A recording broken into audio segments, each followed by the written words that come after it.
Bienvenidas y bienvenidos al segundo día y segundo bloque de este Encuentro Internacional de la Escuela de Salud 2020, organizado por Duoc UC y que se ha titulado Inteligencia Artificial en la Educación Superior y Tecnologías al Servicio de los Pacientes. Mi nombre es Pablo Pereira, estoy siendo su host en todo este gran evento que se ha preparado con mucho trabajo y mucho esfuerzo para todos ustedes y que sin duda alguna nos está entregando información y herramientas de speakers internacionales que realmente están dejando todo aquí para que ustedes se lleven mucha más información y les aporten su desarrollo profesional.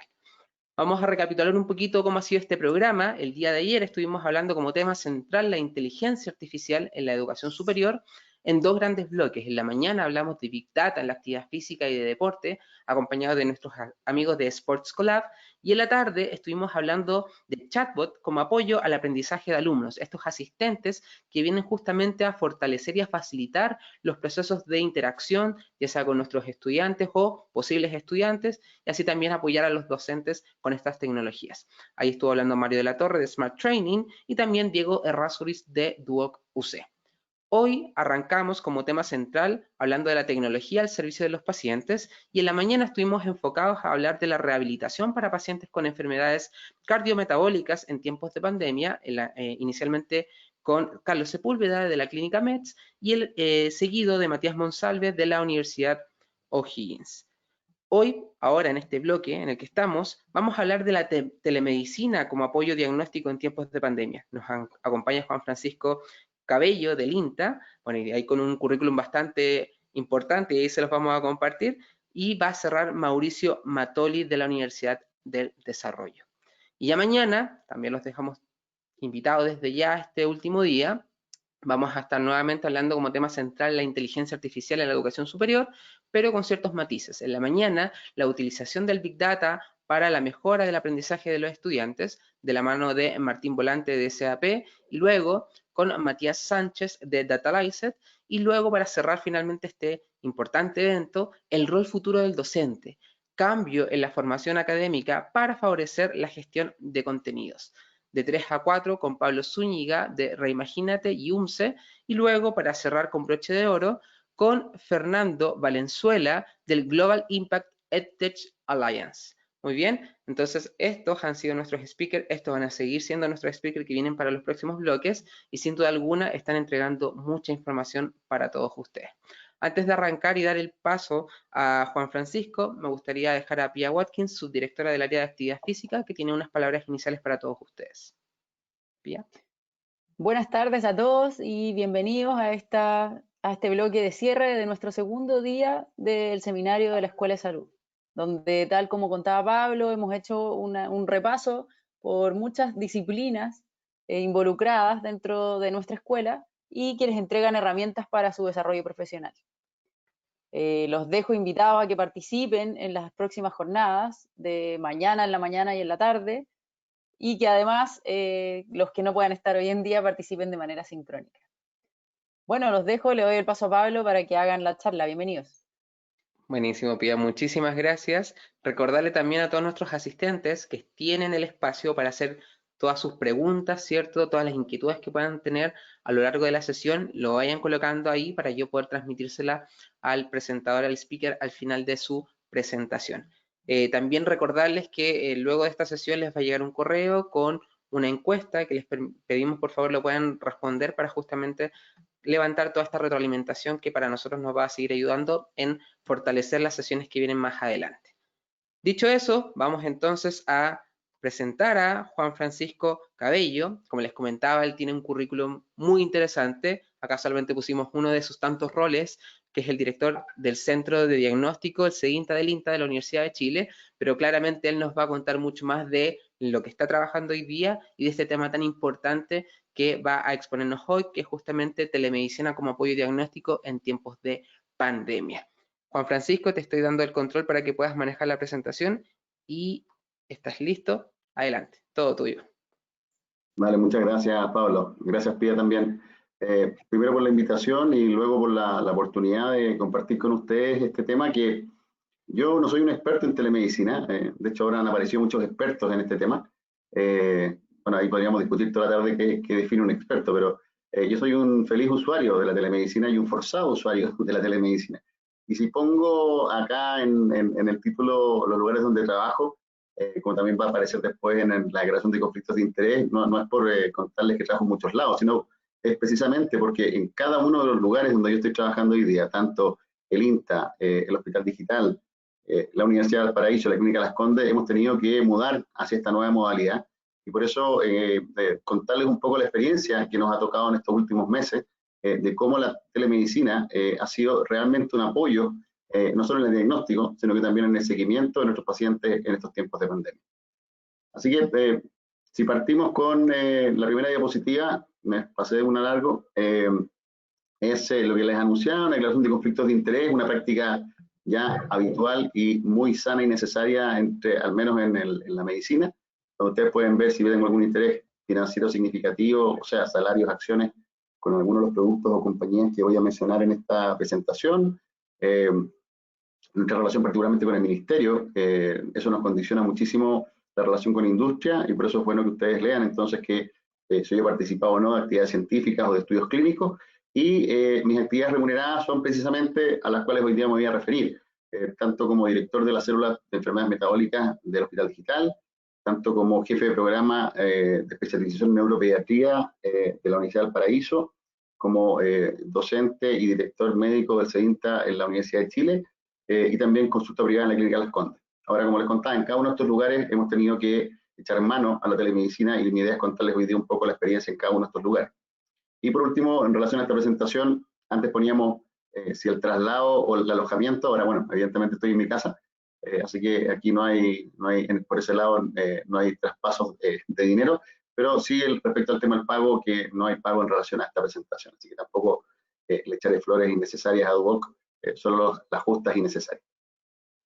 Si entramos en materia, entonces, contarles un poco la estructura de la presentación. Primero hablaremos de algunos aspectos generales, algunas definiciones muy básicas, no los voy a latear con esto, para llegar a recomendaciones y desafíos éticos, como una introducción.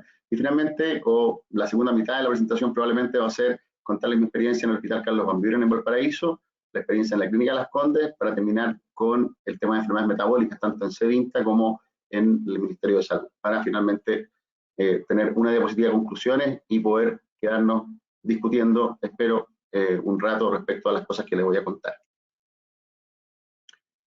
Bueno, como aspectos generales, esto lo saco hoy día estamos llenos, como les contaba, de expertos y estamos llenos de recomendaciones y tratados respecto a telemedicina, algunos de ellos que eran de épocas prepandemia y otros ya en época pandemia, pero uno que creo que es recomendable para los que les interese el tema, son estas guías de buenas prácticas y recomendaciones en telemedicina durante pandemia COVID-19 en Chile. O sea, no puede ser más al grano, que fue hecho por el CENS, este centro que reúne expertos de diferentes universidades, así que lo multicéntrico es una característica fundamental y que enriquece mucho este centro, que fue publicado ahora en abril del año 2020 y que recalca como aspectos generales entonces estos aspectos que estamos viendo acá. Uno, que esta telesalud, y vamos a ver las definiciones, que a qué se refiere entonces telesalud, telemedicina, teleconsulta, se ha ido incorporando como una herramienta durante la pandemia y ha sido recomendada por diferentes organismos internacionales. Ahí están mencionados, la OMS, la OPS, el CDC y otras organizaciones internacionales, porque lo que logran entonces es entregar atención a pacientes con COVID y así disminuir a través del distanciamiento y la detección precoz de los casos el riesgo de contagio. Y en nuestro país, para ser más localistas, entonces el Ministerio de Salud recomienda utilizar todas las herramientas de salud digital disponibles, así lo pone comillas, para el manejo de pacientes con enfermedades crónicas en la red pública de salud, privilegiando la atención a distancia mediante ya sea seguimiento telefónico, teleasistencia y telemedicina por sobre la atención presencial durante al menos esta emergencia sanitaria. Como vamos a ver en los ejemplos que les voy a mostrar, esta última parte se está reemplazando ya, porque es muy probable que este durante se reemplace por un durante y después de que la emergencia sanitaria termine, ya que vamos a ver que ha sido una herramienta que nos ha mostrado más beneficios que perjuicios, y donde hay muchas áreas, algunas de ellas se las voy a mostrar, que me toca conocer en primera persona, que se han visto enormemente beneficiadas por este tema de la telesalud, si quisiéramos entonces englobar todos los conceptos en uno solo. Es el mismo SENS el que hace entonces algunas definiciones, y aquí ustedes pueden ver entonces las definiciones que vamos a usar, al menos en esta presentación.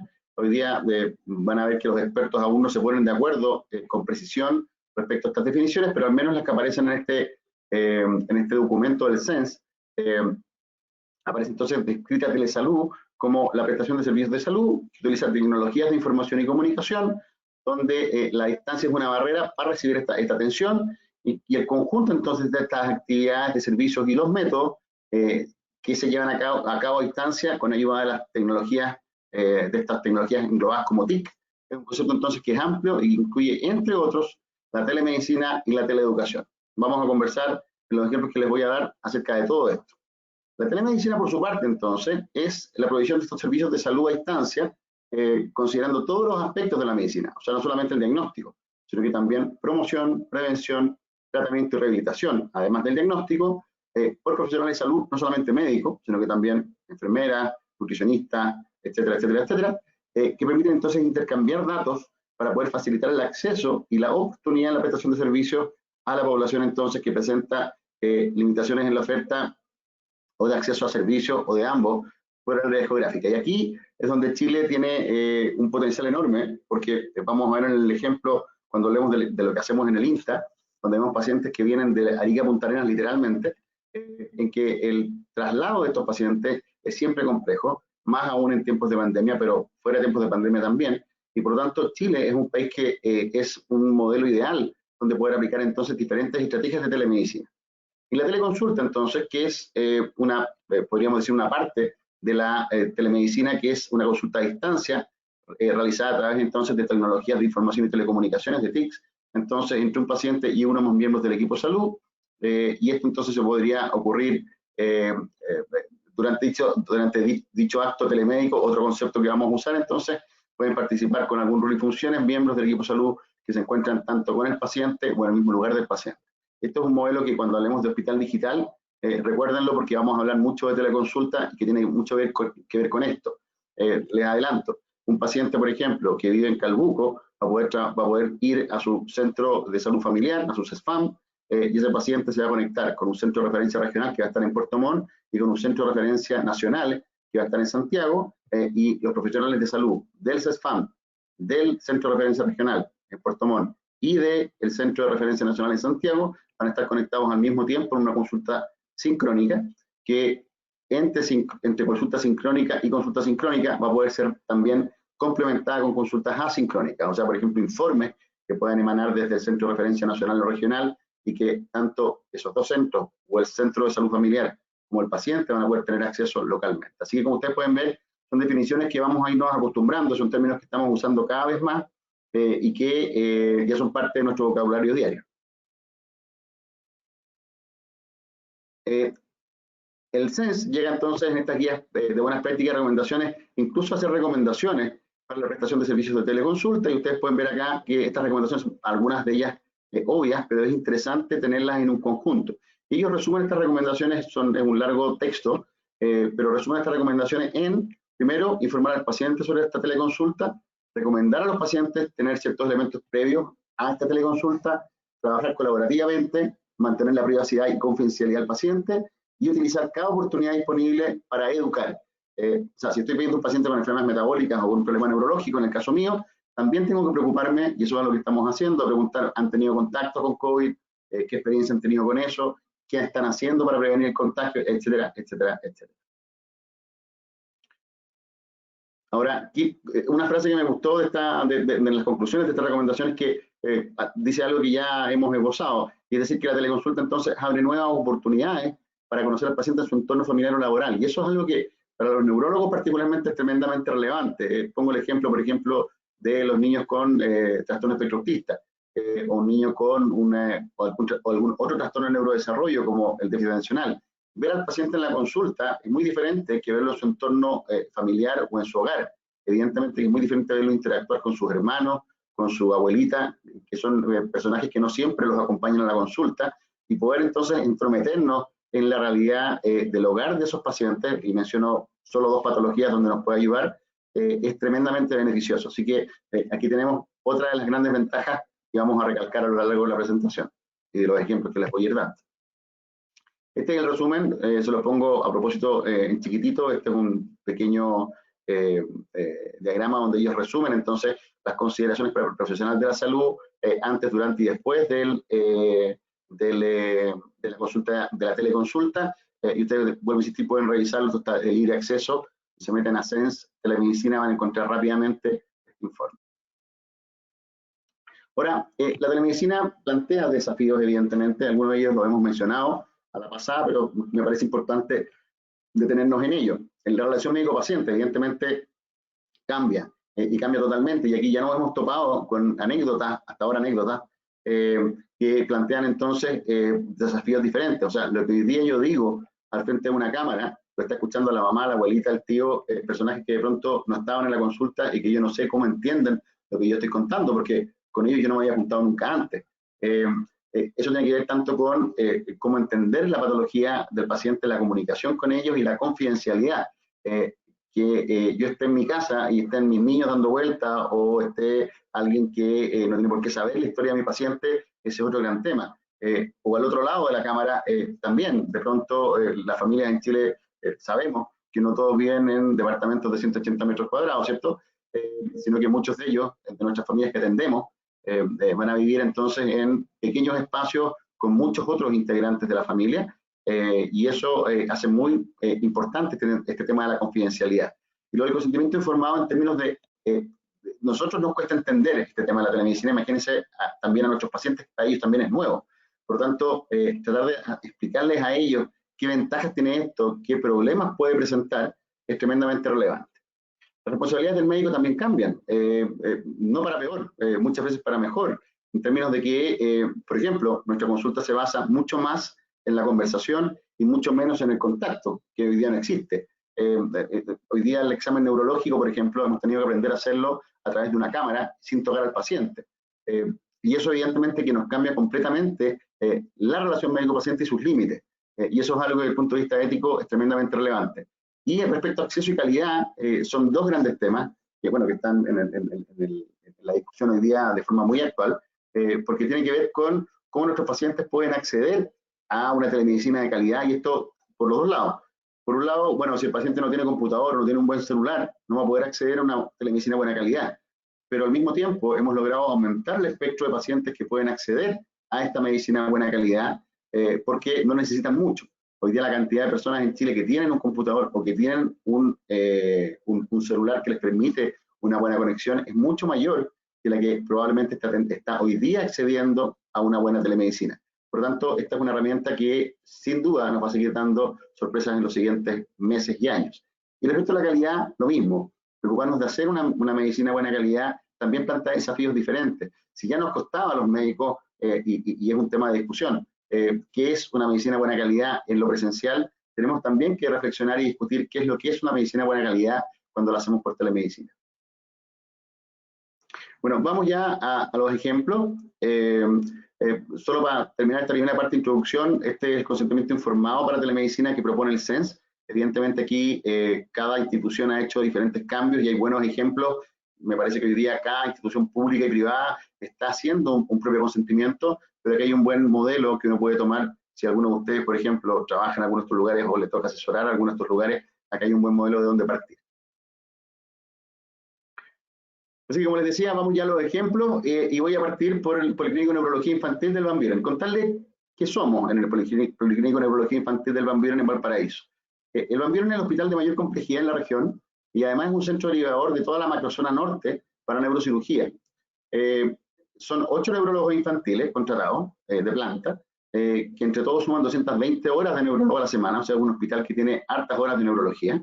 No se cuenta con ficha electrónica, solamente hay algunos exámenes a los cuales podemos acceder por esta vía, exámenes de laboratorio bioquímico, hematológico, imágenes, por ejemplo, la resonancia, el escáner, lo podemos revisar, pero la ficha electrónica sigue siendo en papel. Esto es lo que teníamos entonces antes de partir la pandemia. Y como neurólogos vemos pacientes de neurología infantil, tanto ambulatorios como hospitalizados. De hecho, tenemos una sala de neurología infantil en el 6º piso en pediatría, donde tenemos 6 pacientes permanentemente hospitalizados, más otros en otras salas de pediatría. Y tenemos un policlínico que atiende alrededor de 300 a 500 consultas mensuales.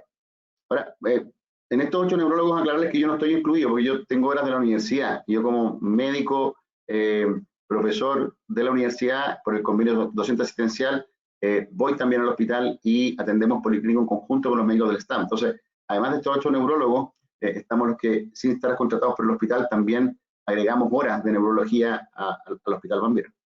Y esto es relevante porque somos el único centro formador de neuropediatras fuera de Santiago. Acá en Santiago, la Universidad de Chile, en 3 centros, la Universidad Católica y la Universidad de Santiago de Chile, tienen programas de formación de posgrado en neurología infantil, y fuera de Santiago solamente la Universidad de Valparaíso, en el Hospital Van Buren, forma 2 neurólogos infantiles nuevos por año. Neuropediatras, aclarar también ahí, es la denominación que hoy día da CONASEM al neurólogo infantil. Por tanto, hoy día lo usamos como sinónimo, pero el nombre correcto, según CONASEM, la entidad que acredita las especialidades, es neuropediatra. Y este convenio docente asistencial ya les mencionaba que nos permite entonces tener diferentes acceso a otras cosas que un hospital común y corriente, entre comillas, no tendría. ¿Para qué es lo que hemos hecho? Desde el comienzo de la pandemia empezamos a hacer control telefónico, teleconsulta el total de los pacientes citados desde marzo del 2020. Se han completado más de 1.800 llamadas telefónicas en periodo marzo-octubre. Se mantiene, a pesar de eso, un policlínico de choque durante toda la pandemia. O sea, 2 o 3 pacientes diariamente eran vistos, emergencias neurológicas como estatus convulsivos, pacientes con cefaleas importantes que llegan a la urgencia, y empezamos a hacer atenciones presenciales, entre comillas normalmente, porque tenemos limitaciones de espacio, aforo, etcétera, etcétera, en agosto del 2020. No tenemos lista de espera y no aumentamos esta lista de espera que no teníamos para pacientes con prioridad 1, es decir, pacientes con epilepsia, macromicrocefalia, cefalea con signos de alarma, etcétera. Y desde agosto ya existe una planificación con una guía clínica y un registro de prestaciones valoradas. O sea, esto ya es reconocido por el hospital como una prestación válida, o sea, equivalente a lo que hacíamos antes de pandemia. Se mantuvo la docencia diaria residente. De hecho, recién comentábamos, yo hoy día parto a las 7:30 de la mañana con pasos desde la casa a los residentes y se contactan los internos, los becados, etcétera, etcétera. Y estamos ya iniciando algo que antes de la pandemia no teníamos, que era telemedicina con Casablanca. Antes íbamos a Casablanca, íbamos a San Antonio, hacíamos consultoría, y hoy día estamos haciendo esto a través de telemedicina. O sea, como ustedes pueden ver, no es difícil concluir que ha sido un tremendo aporte el tema de la telemedicina en todas sus modalidades, teleconsulta, telemedicina como tal, la telesalud. Entonces ha sido una tremenda ayuda para nosotros en tiempos de pandemia. Ahora, tanto así que ahora en el mes pasado tuvimos el Congreso Nacional de Neurología y presentamos entonces un trabajo.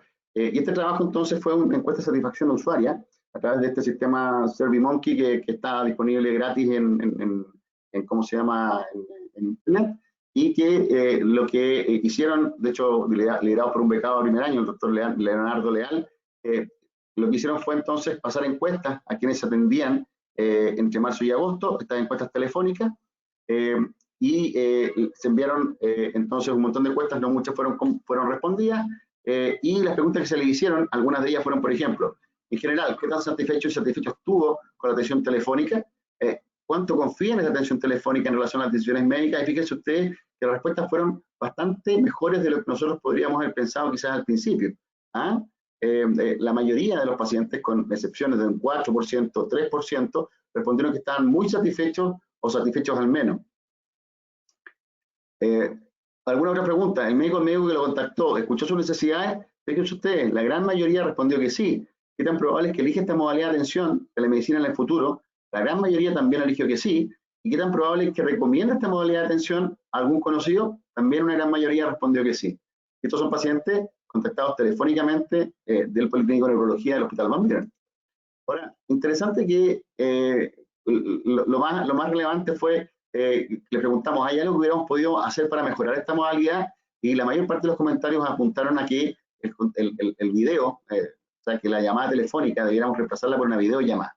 Y esto es algo que evidentemente no es algo que tengamos en todos los hospitales de Chile, una plataforma formal de telemedicina, pero que evidentemente es una necesidad y que probablemente es algo que es una interfase, algo intermedio entre lo que hacíamos antes presencialmente y lo que estamos haciendo ahora a distancia. Pero es interesante cómo los pacientes extrañan ver a su interlocutor, y eso es algo relevante de los resultados de nuestra encuesta. Ahora, esto llegó en septiembre, el 11 de septiembre se firma entonces esta resolución exenta en el Hospital Van Buren, en el Servicio de Salud Valparaíso San Antonio, donde se aprueba este documento, que es de cerca de 15 páginas, que es un protocolo de teleconsulta, contacto telefónico para control de especialidad no GES en contexto COVID-19 del Hospital Carlos Van Buren. Este es un protocolo que fue impulsado por la Unidad de Neurología Infantil, pero que hoy día está siendo replicado por varias otras unidades dentro del Hospital Van Buren. Así que también pensamos que fuimos un aporte a nuestro hospital con esta iniciativa que intentamos llevar adelante. El segundo ejemplo, que se los muestro de una manera más resumida, es el de la Clínica Las Condes, donde también me toca trabajar haciendo consulta privada. Ahí completamente diferente la realidad. O sea, me paso de un hospital público provincia a la clínica probablemente más privada de Chile. No sé si ese es el mejor concepto, seguro que me lo van a refutar, pero para que se entienda en el espectro donde estamos parados. Son 18 neurólogos infantiles, 2 módulos, lo que yo hago son 2 módulos de consulta de 3 horas a la semana, donde veo pacientes citados cada 45 minutos, 1 hora. O sea, son un volumen de pacientes pequeños. Y ahí sí hubo una plataforma formal de telemedicina que se inició precozmente, no inmediatamente cuando partió la pandemia, pero demoraron algunas semanas para poder partir con una plataforma formal. La ficha electrónica en la Clínica Las Condes está en funcionamiento hace más de 10 años. El agendamiento vía web o telefónica también existía desde hace mucho tiempo, cosa que en el hospital no tenemos. Interesante que se fijó una arancel institucional que fue el 2/3 del valor promedio de la consulta particular. Y esto es algo que también es súper discutible de cuánto uno debía cobrar cuando uno hace telemedicina. Lo mismo, más, menos. Y aquí se llegó al menos a este consenso, que fue, como les digo, 2/3 del valor promedio de la consulta particular. Ahora, aquí hay la página web, se puede ver, y esto se está dando en todas las clínicas. Clínica Las Condes es un ejemplo, pero puede ser cualquiera de las clínicas privadas en Santiago. La gran mayoría están ofreciendo hoy día, si no todas, telemedicina, ya que hay un logo muy visible cuando uno entra a la página inicial, y cuando uno hace clic, uno puede pedir inmediatamente una hora con el profesional o con la especialidad que uno quiera tener. Y lo que yo veo, les muestro mi interfaz, obviamente sin nombres de pacientes. Esto fue, me metí el domingo para actualizar en algo de fecha. Yo veo entonces las consultas que yo puedo tener. Por supuesto, en domingo nadie había pedido consulta, no tengo consulta los días domingos, pero les voy a mostrarles que puedo tener entonces pacientes citados. Y estos pacientes citados yo hago un clic y entro entonces a la plataforma de telemedicina, donde me conecto por videollamada con el paciente me puede compartir archivos, en este caso exámenes, por ejemplo, y la verdad que también la experiencia ahí ha sido tremendamente positiva, y los pacientes se siguen atendiendo, particularmente los pacientes antiguos. Toda una controversia, si primera consulta es posible hacerla por telemedicina o uno debiera exigirlo lo presencial, y es algo que todavía está en discusión porque también nos parece que depende mucho de la especialidad. Y la segunda parte de las experiencias tienen que ver con enfermedades metabólicas, y por eso les muestro esta diapositiva, porque esta es la enfermedad metabólica por excelencia, que es la feniquetonuria, una condición en la cual una niña como esta, que nace sana, pero que desarrolla un cuadro neurológico degenerativo progresivo, con cambios en su piel, en su pelo, aquí tiene 5 o 6 años, no controla esfínteres, discapacidad intelectual severa. Esta es la condición, entonces, que hoy día se detecta, hace más de 25 años, con un pinchazo en el talón a todos los niños que nacen, que es la feniquetonuria, y que afortunadamente cuando detectamos esta condición precozmente, pasamos de esta realidad a esta otra. Son niños que cuando son detectados en el primer mes de vida y tratados con una fórmula especial que hoy día financia el Ministerio de Salud, son niños perfectamente sanos. O sea, pasamos de un niño que tenía un severo compromiso neurológico a un niño que no tiene ningún compromiso neurológico gracias a una detección precoz y un tratamiento adecuado. Ahora, nacen 14 a 20 niños por año, todos los años en Chile, y estos niños son derivados hoy día a un centro de referencia nacional que es el INTE de la Universidad de Chile, donde hacemos el seguimiento de estos pacientes. Los pacientes son detectados en 2 laboratorios públicos, que son el Hospital San Juan de Dios en Santiago y Guillermo Gran Benavente en Concepción, y luego estos pacientes que son detectados viajaban a Santiago para la confirmación diagnóstica y el seguimiento. Ahora, la cohorte de pacientes que hoy día controlamos son más de 500, acumulados desde el año 92 en que parte este programa, y cuando esto ocurrió, la pandemia, los pacientes no podían viajar. Para nosotros fue una tremenda preocupación, decir cómo vamos a seguir controlando a estos pacientes o cómo lo vamos a hacer cuando tengamos un paciente nuevo. Ahora, el resumen es este, y lo que ya les contaba, somos un centro de referencia nacional para el diagnóstico y seguimiento, no solamente de la feniquetonuria, sino que de otros errores innatos de metabolismo. Vemos más de 2.500 consultas anuales, somos 3 médicos, 5 nutricionistas, una neuropsicóloga, trabajadora social, un laboratorio con más de 25 personas, que es el único laboratorio que hace pruebas de enfermedades metabólicas en el país, que tenemos una ficha electrónica del 2015 y que tuvimos que rápidamente, de una semana a otra, adaptarnos a esta realidad en que nuestros pacientes no podían viajar más y que si teníamos un paciente nuevo, teníamos que buscar la manera de poder transmitirle entonces un diagnóstico de este tipo y un tratamiento que es evidentemente de alta especialidad. Ahora, ¿qué ventajas hemos visto? Hemos visto que se ha evitado el viaje de pacientes en regiones distantes, cosa que fue mucho mejor de lo que creíamos, y más allá de eso, hemos logrado recuperar a pacientes en seguimiento que no estaban asistiendo por dificultad en el desplazamiento. Y en el seguimiento de pacientes crónicos, y esto aplica no solamente a enfermedades metabólicas, el control médico nutricional se facilita. ¿Por qué? Porque si estos pacientes los veíamos toda la semana, los primeros 3 meses, luego quincenal y luego mensualmente, evidentemente que nuestro control era fundamentalmente conversar con los pacientes más que examinarlos. Por lo tanto, en pacientes crónicos, el examen físico no es tan crítico como en el paciente agudo. Y por lo tanto, en una condición como la fenilketonuria u otras enfermedades metabólicas, la verdad es que hemos visto muchas más ventajas que desventajas, que evidentemente las tenemos. Y aquí tenemos, por ejemplo, el tema de las evaluaciones neuropsicológicas, que hasta el día de hoy no hay test neuropsicológicos validados para atención por telemedicina. Hay ciertas encuestas que estamos empezando a usar, pero no es lo mismo. El examen físico, en particular neurológico, cuando hay alguna, obviamente, duda de la familia. Y lo otro es dificultades en el cobro de la consulta. Nosotros tenemos pacientes desde FONASA A hasta pacientes ISAPRE, y los pacientes FONASA A, por ejemplo, no pueden comprar un bono. Esos pacientes ya los atendíamos gratis de antes, pero de una gratuidad de un 50%, nos saltamos a gratuidad del 100%. Y hoy día hemos tenido que asumir como institución, nosotros no recibimos como INTA un aporte de parte del Ministerio de Salud, pero hemos tenido que asumir que esta telemedicina la estamos haciendo gratis y probablemente la vamos a seguir haciendo así por un buen tiempo. Así que ahí hay evidentemente una situación que no solamente es una desventaja, pero que evidentemente para el funcionamiento administrativo de nuestra institución es un problema que tenemos que resolver.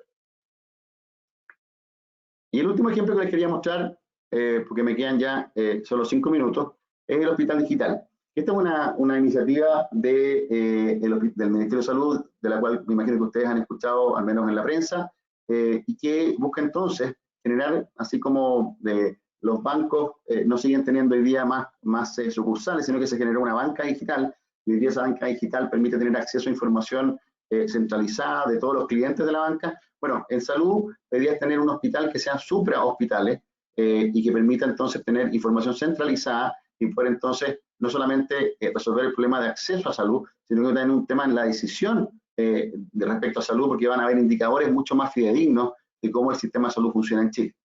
Ahora, se han elegido ciertos problemas de salud, diabetes, retinopatía diabética, dermatología, patología oral, y entre esos problemas el Ministerio de Salud fijó los ojos en nosotros, porque dijeron, enfermedades metabólicas es un modelo ideal, porque todos los pacientes, todos los recién nacidos de Chile, ingresan datos al Hospital Digital porque a todos se les toma el examen de PKU-TSH.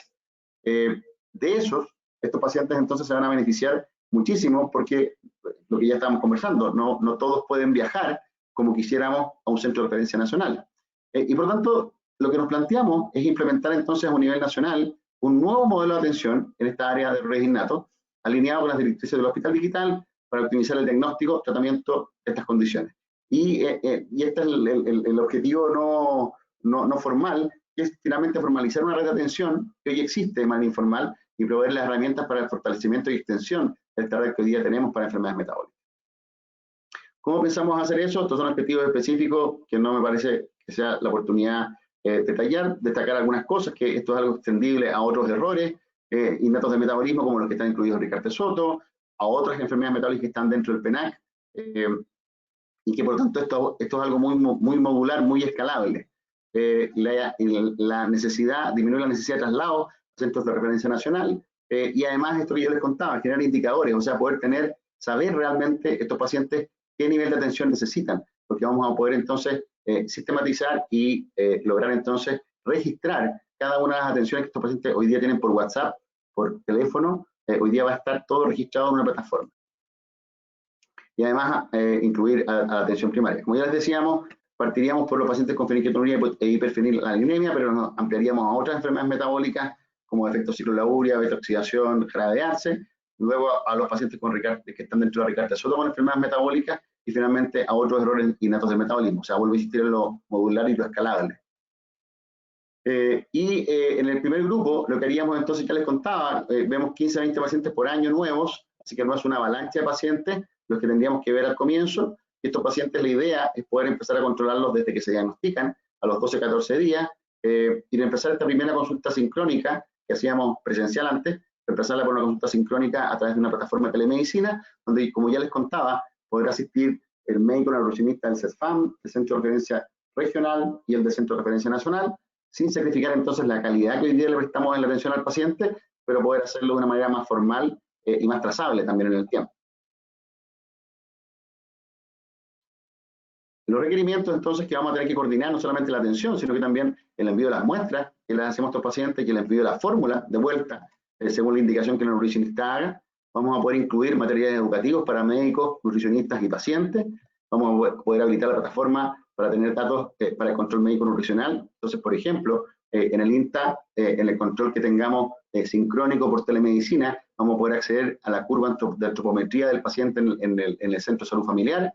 Vamos a poder acceder a la información de la última hospitalización en el hospital regional, y ellos a su vez van a poder tener acceso a la indicación nutricional que nosotros podamos hacer a través de esta ficha electrónica. Así que la idea es coordinar también entonces con estrategias de envíos de muestras, logísticas de envíos de muestras y envíos de fórmulas, y la idea es ir incorporando entonces pacientes de regiones, luego los pacientes de Santiago y finalmente los pacientes que hoy día controlamos de forma presencial, y los reincorporando entonces o trasladando a esta modalidad de hospital digital. Ahora, centros de referencia regional ya están reconocidos en Arica, en Valparaíso, en Concepción, en Puerto Montt y en Punta Arenas, donde ya existen médicos y nutricionistas que están capacitados en errores innatos, pero que ven un volumen pequeño de pacientes, y por lo tanto su nivel de resolución va a estar acotado, pero vamos a poder entonces realizar con ellos estas consultas sincrónicas y asincrónicas.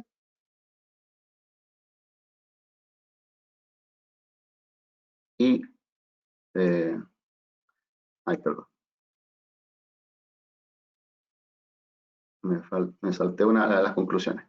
Así que la idea entonces es que con el Hospital Digital de Enfermedades Metabólicas vamos a poder entonces acceder o mejorar la atención que hoy día le estamos prestando a nuestros pacientes a través de este sistema de telesalud. Así que para concluir, justo en mis 30 minutos, 35 minutos me gasté, es simplemente concluir en base a la experiencia que les he contado, de que la telemedicina es un recurso al que hemos tenido que recurrir de forma obligatoria los profesionales de la salud, que nos plantea múltiples desafíos, pero también hasta ahora al menos muchas ventajas. Y que los modelos presentados que les mostré, al menos estos 4 que les conté, los 2 últimos muy relacionados, las experiencias han sido mucho más positivas, y los resultados, comparablemente incluso medidos por encuesta, han sido muy buenos y en diferentes ambientes. O sea, no es que en la clínica Las Condes es espectacular y en el hospital Bombero es un desastre. Yo diría que incluso al revés. Yo diría que en el hospital público hemos tenido una experiencia tremendamente positiva, y evidentemente que la conclusión más importante es que tenemos que trabajar en protocolizar esta atención para evitar errores e incorporar tanto en la cultura de los pacientes como de los equipos de salud, no solamente los médicos, sino que también hoy día telemedicina están haciendo otros miembros del equipo de salud para poder incorporar estas nuevas herramientas a nuestro quehacer diario. Así que les dejo 15 minutos entonces para poder discutir. Yo creo que si no hay preguntas, las podemos hacer nosotros mismos. La idea era presentarles simplemente una información inicial que nos permita plantear la discusión. Buenísimo, Juan Francisco. Excelente, excelente presentación. Muchas gracias por lo que nos acabas de compartir, que como bien comentabas, estábamos entrando quizás a un terreno un tanto nuevo, un terreno que, como bien decías inicialmente, puede estar cubierto de expertos, ¿cierto? Que se hacen llamar expertos, pero que al final del día es algo que todavía recién se está tratando de abordar con respecto a las cosas que van avanzando y cómo también nosotros nos vamos adaptando a esta nueva forma de hacer las cosas, ¿no? Y en ese sentido, mi primera pregunta ahí, Juan Francisco, es justamente lo que mencionaste al final, ¿no? Dijiste un poco de, podríamos pensar que quizás en los hospitales más públicos pudiésemos pensar de que esto quizás no funciona tan bien, pero ha sido quizás distinto, ¿no? Cuéntanos un poquito más de eso, cómo ha sido esa experiencia y cuál crees tú que son justamente estos ingredientes que hacen que esta nueva propuesta permita avanzar de la mejor forma posible y poder llevarlo también a los distintos protocolos para todos los otros centros de atención. A ver, yo creo que, bueno, las características de nuestro hospital igual son bien especiales. El tema de tener un centro de formación de neurólogos, también hay gente joven que sabe estas cosas a usarlas mucho mejor que yo, y que nos han enseñado a usar mucha tecnología que quizás sin ellos no habríamos podido hacerlo tan bien. también el volumen de neurólogos que tenemos en Valparaíso por el mismo tema es mayor que el de otras regiones probablemente. Y eso también, pensar esto en un hospital regional donde hay 2 neurólogos, probablemente va a ser también mucho más difícil. Y ahí una de las desventajas quizás que uno podría plantear es el consumo de tiempo. O sea, en el INTA nosotros nos ha pasado mucho esa discusión. Somos 3 médicos, una de adultos, 2 que vemos pediatría, y lo que hablamos con Carolina, que es mi colega que es con la que trabajo ahí, siempre decimos, bueno, si yo voy a ver telemedicina la mañana del miércoles y tú vas a ver presencial, con todas las limitaciones de lo presencial, quien vea presencial va a tener que citar un paciente por hora para evitar que se junten en la sala de espera, va a ocupar 2 horas en ver 2 pacientes y yo en 2 horas voy a ver 4 pacientes por telemedicina. Entonces nos está resultando incluso más conveniente ver pacientes por telemedicina que presencial, ¿te fijas? Al menos en esta etapa. Entonces eso proyectado al hospital también puede ser un tema porque imagínate que son 3 neurólogos y uno se dedica a hacer telemedicina, ese pobre va a ver 10 pacientes una semana y los otros 2 van a ver 4. Entonces, falta todavía ver cómo esto se desarrolla, falta ver también qué apoyo económico plantean desde el nivel central. Creo que hoy día, afortunadamente, como les digo, el tema del hospital digital no es algo que yo partí ahora, llevamos 2 años trabajando en esto, pero la pandemia nos cayó como anillo al dedo para poder apurar este proceso, porque ahora el hospital digital es o es, o sea, igual lo estamos haciendo de forma digital. Entonces, creo que esto, y yo lo he escuchado esto en nuestra semilla, la pandemia simplemente precipitó algo que se veía venir, y tanto en los hospitales como en las como en centros de referencia especializados como el INTA, nos ha tocado mudar a esta nueva tecnología por necesidad, pero veíamos que era algo que se venía. Yo no trabajo en un hospital rural, pero imagínate estas rondas que se hacían antiguamente y que hoy día se hacen todavía, por ejemplo en Chiloé. Imagínate si tú pudieras montar un centro de telemedicina en cada uno de estos centros familiares o estas postas rurales, tú podrías evitar hacer al menos rondas tan seguidas y hacer controles de telemedicina con una inversión que tampoco es tan grande. O sea, nos hemos dado cuenta que esto tampoco era tan caro. Y lo otro que quizás no toqué y que creo que también es otra ventaja importante es el tema, se mencionó solamente, el tema de la teleeducación. O sea, la educación que podemos hacer a nuestros pacientes, de hecho ya hicimos, con los pacientes fenilketonúricos, nosotros por ejemplo hacíamos talleres de cocina y nos juntábamos cada 3, cada 6 meses en el INTA a cocinar juntos y ellos aprendían a cocinar sus alimentos especiales. Y eso hoy día ya hemos hecho, por ejemplo, hicimos un taller de cocina por Zoom con algunas mamás de pacientes. Y hemos hecho también, hicimos el otro día, por ejemplo, un taller para adolescentes con fenilketonuria por todo este tema de educación sexual, bla, bla, bla. Invitamos a un matrón, invitamos a ¿cómo se llama?, a un ginecólogo, y se pudo hacer entonces una actividad súper interesante que quizás antes nos habría costado más hacerla. Entonces, insisto, creo que la cantidad de ventajas que esto tiene es enorme, pero que exige harto ingenio, y que no necesariamente, y vuelvo a insistir, y eso, por eso a mí siempre, y esto paréntesis, a mí siempre me gusta decir que trabajo desde el Van Buren hasta la Clínica Las Condes, pasando por la Universidad de Chile. O sea, me toca ver el espectro completo. Entonces, no es que a mí me cuenten la historia, si trabajo solo en la Clínica Las Condes, de que en el Hospital Van Buren esta cosa no se puede hacer. O al revés. Si trabajo solo en el Van Buren me dirían, oye, es que en la Clínica Las Condes seguro que lo están haciendo mucho mejor. Yo te diría que depende mucho de la realidad de cada lugar y de las capacidades, la voluntad y el ingenio de cada uno de los lugares. En algunos lugares vas a tener más acceso a tecnología, más acceso a recursos, pero en otros también vas a tener una realidad que te va a hacer esto mucho más factible. Entonces, me parece que de nuevo, me parece que estamos en medio de un desafío y lo estamos todos tratando de resolver. Lo que nos falta es empezar a ponernos un poquito más de acuerdo y por eso me gusta tanto promover a los amigos del CENS, porque ellos están intentando hacer eso, están intentando poner de acuerdo a la gente y tratar de protocolizar y hacer recomendaciones, porque hoy día estoy seguro, por ejemplo, ahora la presentación de Mauricio no tengo duda que va a ser muy, muy interesante y nos va a dar una perspectiva de lo que ellos están haciendo. Estoy seguro que están haciendo cosas muy diferentes y algunas muy parecidas. Y así si ponemos hoy día a presentar cada uno de los hospitales, cada una de las clínicas de Chile, cómo están resolviendo este problema, si nos sentáramos todos juntos a conversar, probablemente podríamos encontrar soluciones comunes y prestarnos recursos, no me refiero a que nos presten plata, digamos, pero compartir las cosas que estamos haciendo para poder cada uno mejorar en nuestra realidad local. Así que, de nuevo, creo que es un tremendo desafío y es fascinante lo que está pasando. Sin duda alguna, Juan Francisco. Y tratando de volver un poco en el tiempo, porque acá nos comparte que justamente esta iniciativa del Hospital Digital viene desde hace 2 años atrás y como bien comentabas, la pandemia vino a acelerar muchos procesos de digitalización, no solo en la salud, sino que yo te diría transversalmente.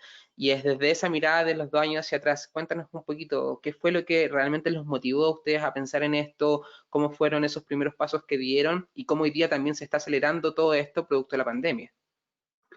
Pero Hospital Digital, a ver, ahí, evidentemente probablemente no soy yo el mejor para hablar, yo soy un simple director de célula, pero quienes idearon este sistema de Hospital Digital y quienes a mí me explicaron al menos hace 2 años atrás en qué consistía esto, yo lo entiendo mucho más como un sistema que te va a permitir no solamente solucionar problemas del día a día para los pacientes y los profesionales de la salud, sino como ya les contaba, permite un acceso mucho mejor a información en salud que te permita entonces tener mejores indicadores y tomar mejores decisiones en salud pública.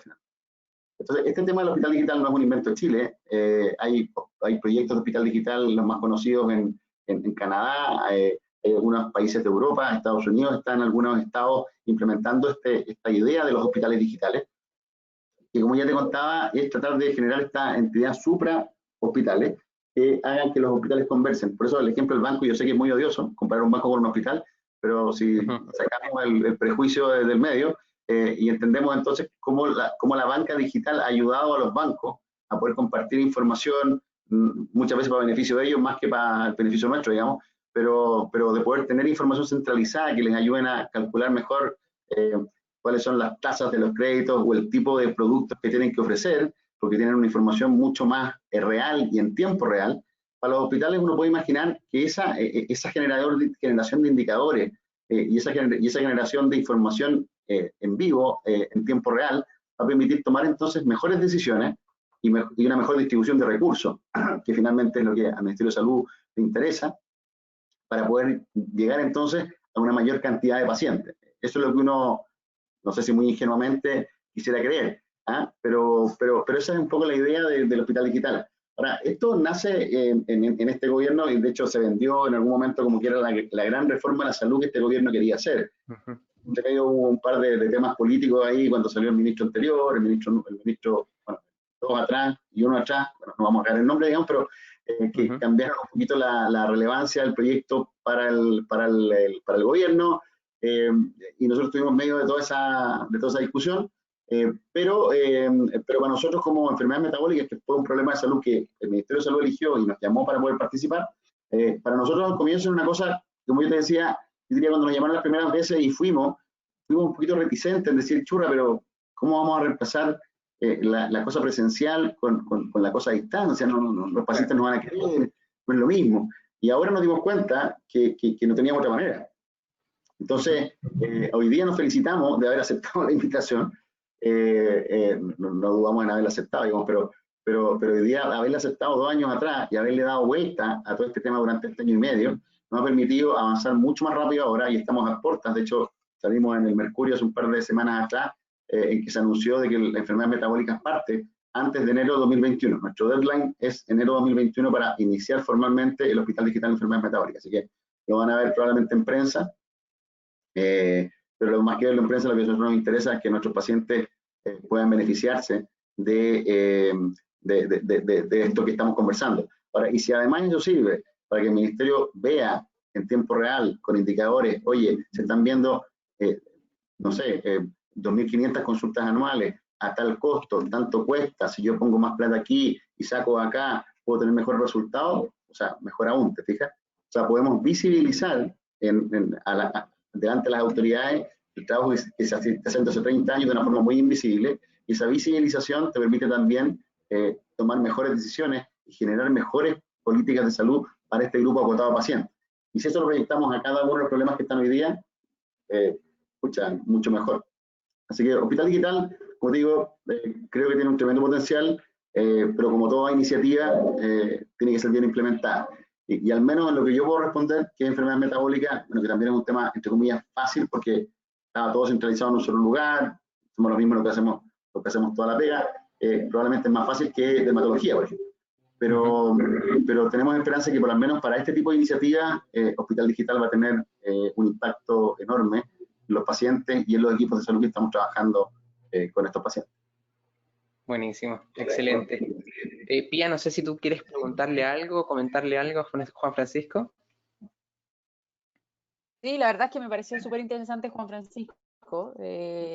Y tal como dices tú, a pesar de que no solamente en medicina, la pandemia nos ayudó a adelantarnos un par de años en todo lo que es la era digital, justamente este seminario hablamos harto de tecnologías ligadas a la educación.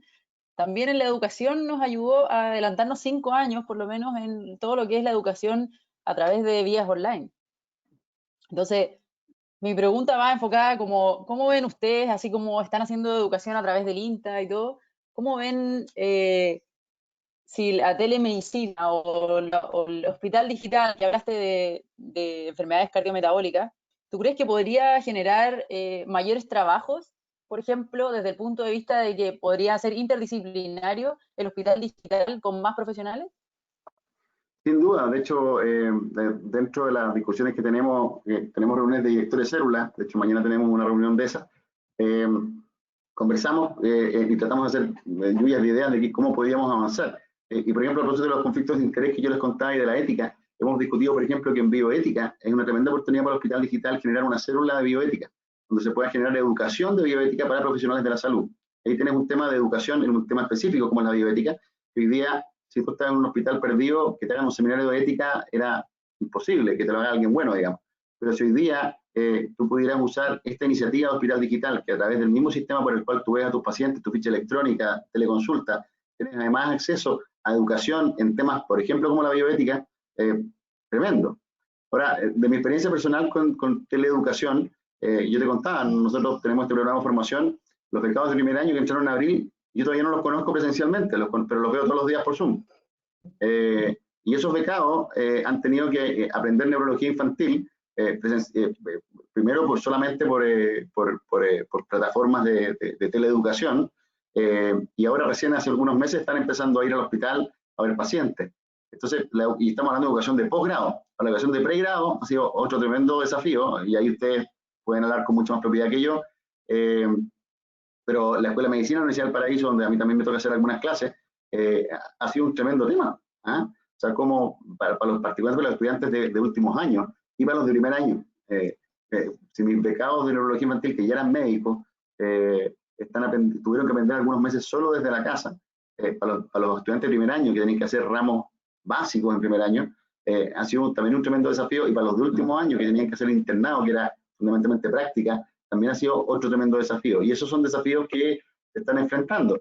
Ahora, probablemente hayan tenido más problemas, más desventajas que ventajas, particularmente los estudiantes de último año.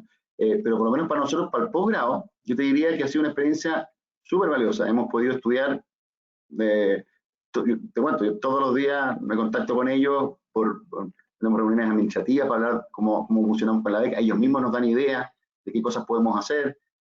Tenemos pasos, como le llamamos nosotros, hasta seminarios que armamos con ellos a las 7:30 de la mañana, que antes lo hacíamos presencialmente, ahora lo hacemos desde la casa, antes de irnos al hospital.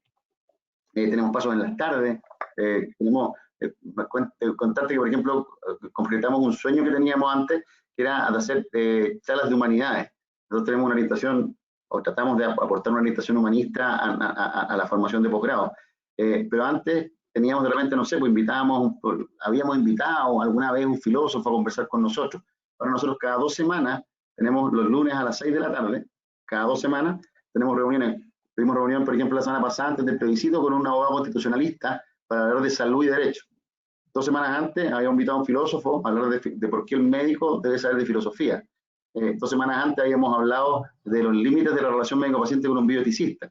Entonces, esa iniciativa, que antes era muy difícil haberla concretado, la hemos podido concretar gracias a la teleeducación. ¿Te fijas? Y ha sido un tremendo aporte para la educación de posgrado de nuestros estudiantes. Entonces, vuelvo a insistir, creo que quizás en teleeducación ha sido más difícil que en telemedicina en darle la vuelta. Y algunas áreas como el pregrado me parece que son mucho más difíciles que el posgrado.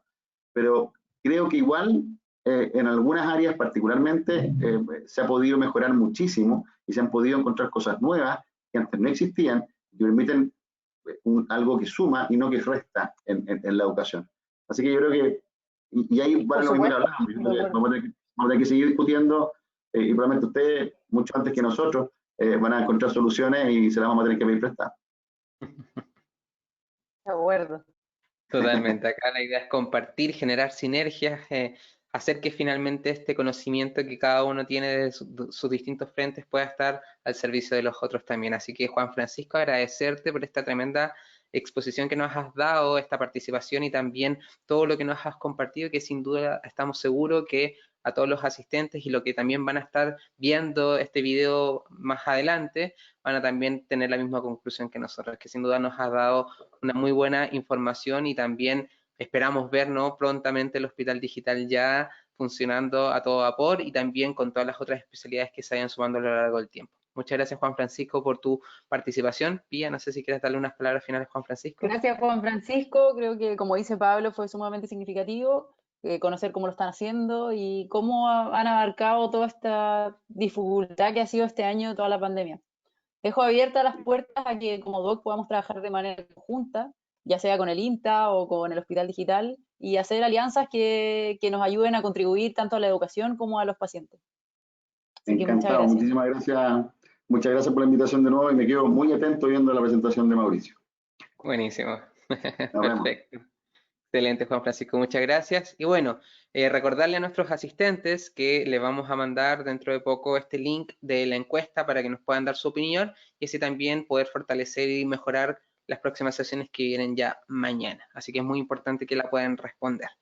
Buenísimo, entonces le damos la bienvenida a quienes ya se nos pueden ir a estar sumando, ¿cierto?, a este segundo bloque, este segundo gran día que estamos en este Encuentro Internacional de la Escuela de Salud 2020, organizado por DUOC UC y denominado Inteligencia Artificial en la Educación Superior y Tecnologías al Servicio de los Pacientes. Mi nombre es Pablo Pereira, su host en todo este evento, y ahora, como les comentábamos también al inicio, ¿cierto?, del primer bloque, ya estamos en el segundo día, estuvimos hablando el día de ayer de Big Data, estuvimos hablando de chatbot, en la mañana estuvimos hablando de otros temas también muy importantes referente al tema de la salud y hoy día ya estamos hablando de telemedicina. Acabamos de terminar con Juan Francisco y ahora viene la presentación con Mauricio. Pero antes también darle el pase a Pía, subdirectora del área de actividad física del DUOC UC, para sus palabras de bienvenida. Pía. Gracias, Pablo. Les doy la bienvenida a los que se van sumando en nuestra charla de cierre del segundo día del seminario de la Escuela de Salud. Nosotros como Escuela de Salud estamos muy contentos de este encuentro internacional que aporta y les da herramientas a ustedes para el desarrollo profesional. Así que, sin más que decir, Pablo, te doy el paso para que comience Mauricio. Buenísimo, Pía, muchísimas gracias. Y bueno, ya tenemos aquí conectado a Mauricio Matoli, director del Centro de Informática Biomédica del Instituto de Ciencias e Innovación en Medicina de la Facultad de Medicina Clínica Alemana en la Universidad del Desarrollo. Así que Mauricio nos va a estar hablando de telemedicina también como apoyo diagnóstico en tiempos de pandemia, claramente con su enfoque, con su experiencia, con su mirada y desde ahí seguir contribuyendo a todo este conocimiento que estamos buscando entregarles a todos ustedes. Así que Mauricio, te entrego ahora el pase para que puedas manejar directamente el computador y cualquier cosa vamos a estar aquí para apoyarte. Adelante, Mauricio, todo tuyo. Muchísimas gracias, Pablo. Muchísimas gracias, Pía. No sé si me pueden escuchar bien. Fuerte y claro. Estupendo, muchas gracias. Gracias por la presentación. Para no ser menos que del doctor Juan Francisco Cabello, yo también haré un disclosure de cuáles son todas mis actividades actuales y de mis intereses actuales para que queden a la luz del sol, que me parece una excelente práctica. Así que, bueno, como ya dijiste, soy director del Centro de Informática Biomédica del Instituto de Ciencias e Innovación en Medicina de la Universidad del Desarrollo, pero además soy dueño de una empresa que existe desde hace más o menos 12 años y que tiempo atrás tenía una plataforma de teleinterconsulta que ya no existe más, la plataforma, la empresa sigue existiendo, y participo ya sea a través del centro o también como persona natural, participo como mentor y también en las redes corporativas de Startup Chile, de Colaboratech de Corfo y de UDD Ventures, que sería una de nuestras, digamos, incubadoras de la UDD. Además, soy parte del directorio de una empresa que se llama HICAPS y además soy el director del proyecto Lineamientos para el Desarrollo de la Telemedicina y Telesalud. Hoy día, efectivamente, disculpen un segundo, eso, ahí vamos.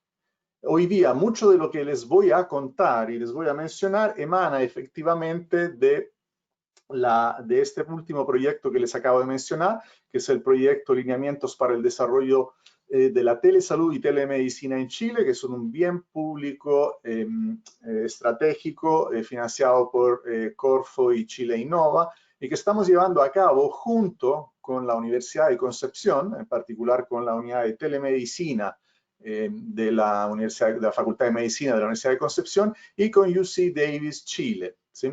Entre los tres estamos desarrollando este bien público que, por cierto, va a salir dentro de muy pocos días, va a estar en la disponibilidad el resultado de este trabajo y que en parte ya se ha estado usando. Así que todo lo que ustedes van a escuchar hoy día emana prevalentemente de este trabajo. Algunas de las definiciones que les mencionó Juan Francisco emanan ya del primer borrador de este trabajo. Y esto que ven acá, debiera aparecerles en unos segundos con una cierta latencia, es un poco lo que veremos en esta sesión, digamos, ¿sí? Primero que nada, le abordaremos algunos aspectos de vocabulario y terminológicos, porque efectivamente uno de los problemas que hemos tenido con el proliferar de nuevas atenciones o nuevas modalidades es también una gran proliferación de términos en relación a los cuales no hay una total claridad de cuál es el escenario que se configura con esos términos y a los que normalmente nos referimos. Y eso puede ser una barrera en ciertos contextos a la coordinación, a las mediciones, a las evaluaciones, etc. Después entraremos muy rápidamente, no nos detendremos mucho tiempo, sobre lo que nosotros estamos llamando escenarios de telesalud. Básicamente la idea de que no basta un nombre para identificar un escenario, no basta el nombre de una prestación, sino que se requieren de unos cuantos atributos más para poder entender bien en qué consiste un particular escenario de telesalud y con ello, a través de ello, poder gestionar el riesgo adecuadamente, ¿sí? Veremos también muy rápidamente, porque en buena parte lo hizo ya el doctor Cabello, veremos algunas de las limitaciones de la telesalud y de los beneficios. Lo haremos desde un punto de vista más bien conceptual y luego pasaremos a establecer o discutir sobre el rol de la telesalud y finalmente aterrizaremos en dos prestaciones en particular, la teleconsulta y el telemonitoreo, ¿sí? Y con eso, digamos, cerraríamos nuestra presentación de hoy. Esto que debiera aparecer ahora, siempre con una cierta latencia, es una suerte, por así decir, de representación, un intento en realidad, un intento clasificatorio de muchas de las prestaciones o actuaciones que hoy día existen. Y lo que aquí quiero llamarles la atención en particular, sobre todo sobre algunos aspectos muy específicos. En primer lugar, que por mucho tiempo la definición de telemedicina incluía dentro de sí tanto el acto sanitario como un acto formativo, ¿sí? Con los lineamientos que están saliendo en estos días y después de trabajo de 1 año y medio, una de las conclusiones es que en realidad estas cosas deben separarse, ¿sí? A pesar de que ambas están debajo del concepto más amplio de telesalud, nosotros estamos diferenciando ahora lo que es la telemedicina propiamente tal y las actuaciones que hay ahí adentro cuando estas tienen un propósito sanitario dirigido al paciente y cuando en cambio el encuentro o digamos la actividad es más bien formativa dirigida a los profesionales y equipos de la salud y por esa razón no está dentro de la telemedicina propiamente tal. Esto nos interesa mucho diferenciarlo porque en muchos países, en cambio, lo que ha proliferado prevalentemente, por ejemplo en Japón o en algunos estados de México, se habla de telemedicina en realidad para objetivos formativos, cuando grupos de clínicos se juntan en videoconferencias para discutir, analizar un caso clínico y esos escenarios, digamos, los consideramos que en realidad tienen que ver con la teleeducación en salud, porque tienen un objetivo formativo, no son parte de la telemedicina, pero sí son parte de la telesalud, ¿sí? Ahora bien, también resaltar otro aspecto importante, y es que cuando el acto educativo en el fondo es dirigido al paciente, en realidad tiene un objetivo sanitario. Entonces ahí sí que decimos que cuando la actividad educativa tiene un propósito sanitario dirigido al paciente, entonces ahí sí estamos dentro de la telemedicina, ¿sí?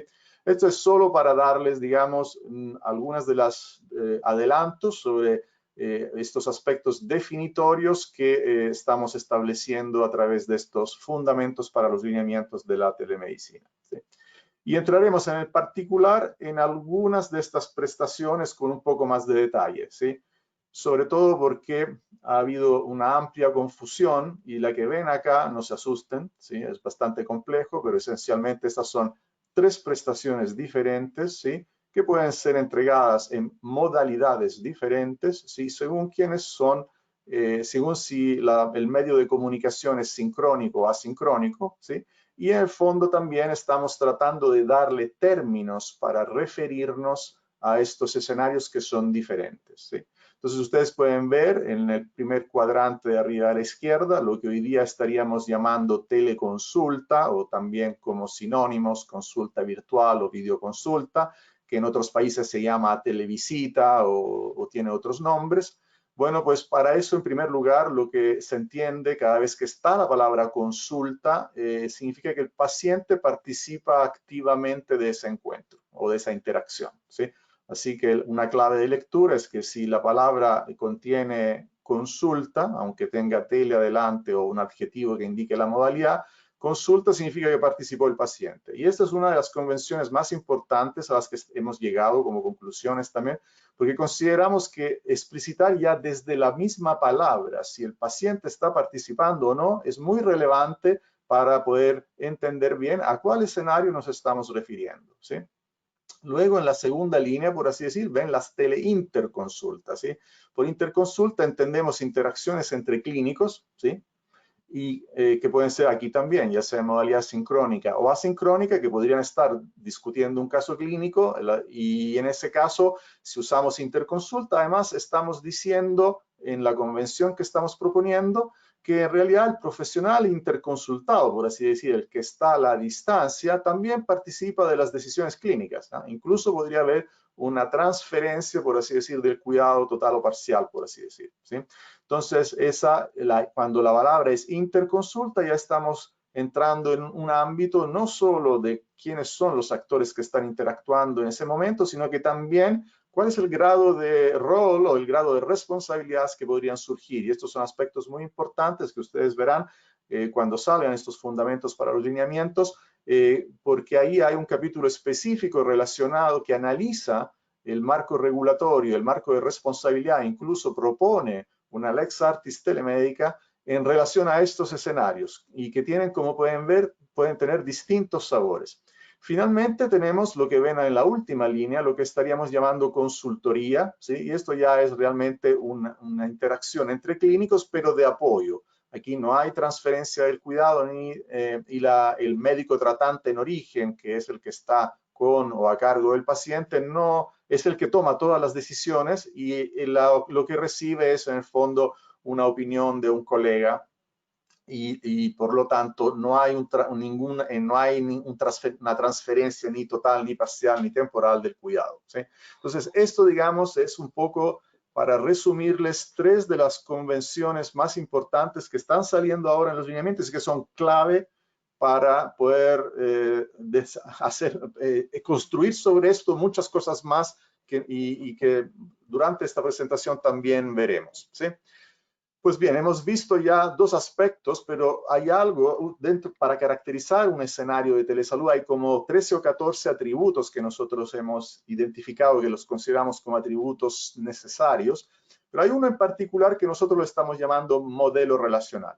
Y aquí pueden ver algunos, les voy a mostrar más o menos como 6 ejemplos de modelos relacionales. Lo que queremos decir con modelo relacional es identificar claramente qué actores participan y en qué lugar se encuentran respecto de las líneas de comunicación, respectivamente, ¿sí? Por ejemplo, ahí pueden ver en el modelo relacional número 1, que es el primero que está ahí, que tenemos a un extremo de las líneas de comunicación un paciente y al otro puede haber un profesional o un equipo de salud. ¿Ya? Eso podría ser, por ejemplo, el modelo relacional de algunos tipos de teleconsulta, por ejemplo, ¿sí? Donde esos son los actores que participan. Pero esos modelos también pueden tener variaciones. Ahí pueden ver abajo, donde en el segundo modelo relacional, en realidad entre medio hay lo que estaríamos llamando como un centro intermediario o un centro de servicios de telesalud.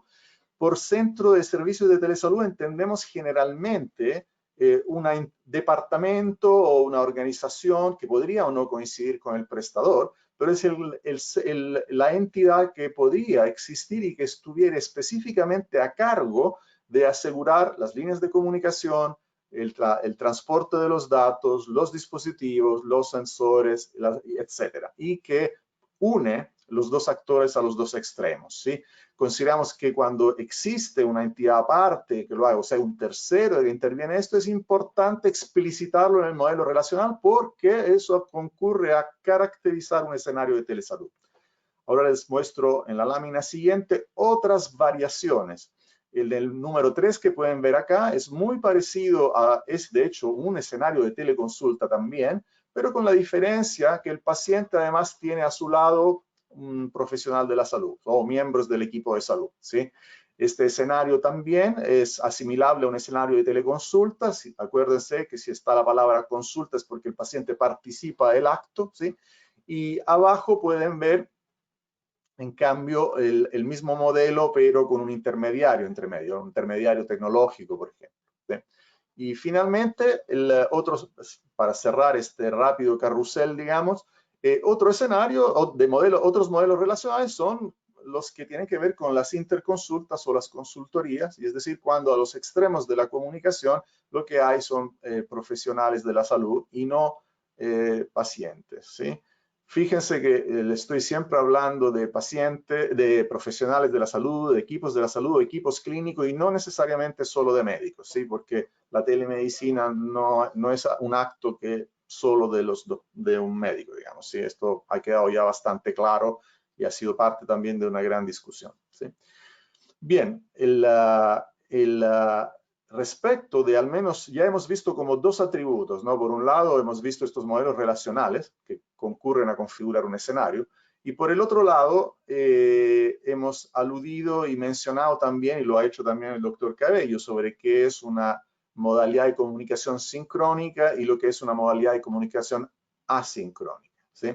Pues bien, en relación a la modalidad de comunicación en general, y aquí estamos hablando de, por así decir, reglas de validez general, aspectos conceptuales, se considera que el escenario híbrido, que aquí entenderíamos en el que se mezclan tanto la posibilidad de interactuar en tiempo real con el paciente, por ejemplo, en una videoconsulta, ahí la pueden ver, pero que además el equipo de salud también tiene acceso, por ejemplo, a información que ha llegado de manera diferida, ya sea una solicitud de interconsulta, la historia clínica, etcétera, los resultados de examen, etcétera.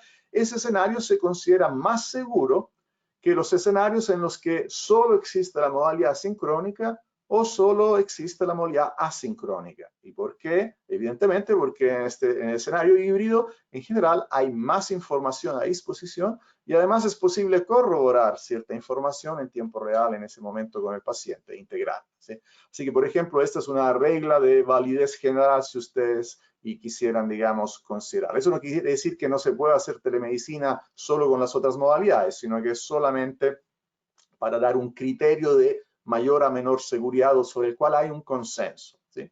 Después, nosotros lo que podríamos hacer también, y siempre para orientarles una forma de pensar en general, para entregar una forma de pensar, es mezclar el concepto que acabamos de ver de una modalidad híbrida de comunicación que ya sabemos que es más segura, con un modelo relacional que nosotros consideramos más seguro, que es, por ejemplo, cuando esa teleconsulta además tiene ve que al lado del paciente hay equipos de la salud, ¿sí? Por ejemplo, esto sería un escenario más seguro todavía porque tendríamos más garantías y al menos en principio a paridad, por así decir, de otras variables, ¿no? Que podrían cambiar. Pero esto, digamos, solo para introducirles dos de estos atributos que hemos visto. Aquí pueden ver los 14 atributos que nosotros hemos identificado que son relevantes para caracterizar un escenario de telesalud. Y nosotros en estos primeros 10 minutos o 15 minutos de esta presentación hemos visto los primeros dos, así que solamente dos, que son el modelo relacional, que lo encuentran abajo a la derecha en el cómo, ¿sí? Y la modalidad de comunicación, que lo encuentran abajo a la izquierda siempre del cómo, ¿sí? Pero obviamente que hay muchos atributos más que son relevantes y que concurren a caracterizar un escenario de telesalud, cosa que es necesaria para poder configurar y gestionar adecuadamente el riesgo. No sé si nos va a dar el tiempo, yo creo que muy rápidamente solo voy a señalar algunos, muy rápidamente. Por ejemplo, en el qué, obviamente, cuál es la prestación, vimos una lista de términos para referirnos a prestaciones, y el objetivo sanitario también, que lo ha mencionado el doctor Cabello cuando dio la definición de telemedicina y mencionó que la telemedicina puede jugar un rol, ¿no?, en la prevención, en el diagnóstico, en la terapia, en la rehabilitación y en la promoción de la salud. Eso sería, digamos, las 4 o 5 alternativas para caracterizar el objetivo sanitario, y un servicio podría tener más de uno, ¿eh? Un escenario de un servicio de salud podría tener uno o más objetivos sanitarios, uno o más de varias de estas cosas que están acá, ¿sí? También tal vez importante mencionarles que hay otro de los atributos del cómo abajo, protocolo. Muy bien ha dicho el doctor que no debiera existir telemedicina sin protocolos, ¿sí? Eso es muy importante, e idealmente también generar un registro y tener acceso a un registro clínico, obviamente, ¿sí? Pero bueno, no voy a dedicarle más tiempo a todos estos atributos. Los van a poder encontrar descritos en los fundamentos para los lineamientos para el desarrollo de la telemedicina, que está a puertas de salir. Pero esto es solo para decirles que para manejar adecuadamente el riesgo en telesalud, consideramos que estos 14 datos, ¿sí?, que ustedes los podrían imaginar como una ficha descriptiva, son esenciales, ¿sí?, para poder, digamos, gestionar el riesgo adecuadamente. Bien. No me detendré mucho tiempo porque ya el doctor Cabello ha mencionado varias, ¿no? Pero desde un punto de vista, digamos, conceptual y así de muy alto nivel, obviamente que la telemedicina tiene desafíos y tiene limitaciones, ¿sí? Pero es importante también que identificar aquellas que de verdad tienen que ver con el factor distancia, ¿sí? Y a veces a distancia nos referimos a la distancia física, obviamente, pero a veces también nos referimos a una distancia que es más bien organizacional, es decir, cuando un centro de referencia o de nivel terciario o secundario, que es el que provee un servicio a distancia hacia, por ejemplo, un centro de origen, que es donde existe la necesidad, que puede ser desde el domicilio de un paciente o una APS, ¿sí? Ahí hay una distancia organizacional muchas veces también, no solo física, y es decir que el origen no siempre tiene mucho control y conocimiento sobre lo que está ocurriendo, o sea, el uno no tiene mucho control y noción de lo que podría estar ocurriendo en otro lugar. Así que eso, digamos, es parte de las limitaciones. Aquí pueden ver así muy rápidamente. En primer lugar, cuando uno pone distancia, hay que preocuparse de los canales de comunicación, ¿sí? Y idealmente, y ojalá, habría que tratar de restaurar todos los canales de comunicación que existen en el cuidado presencial, ¿sí?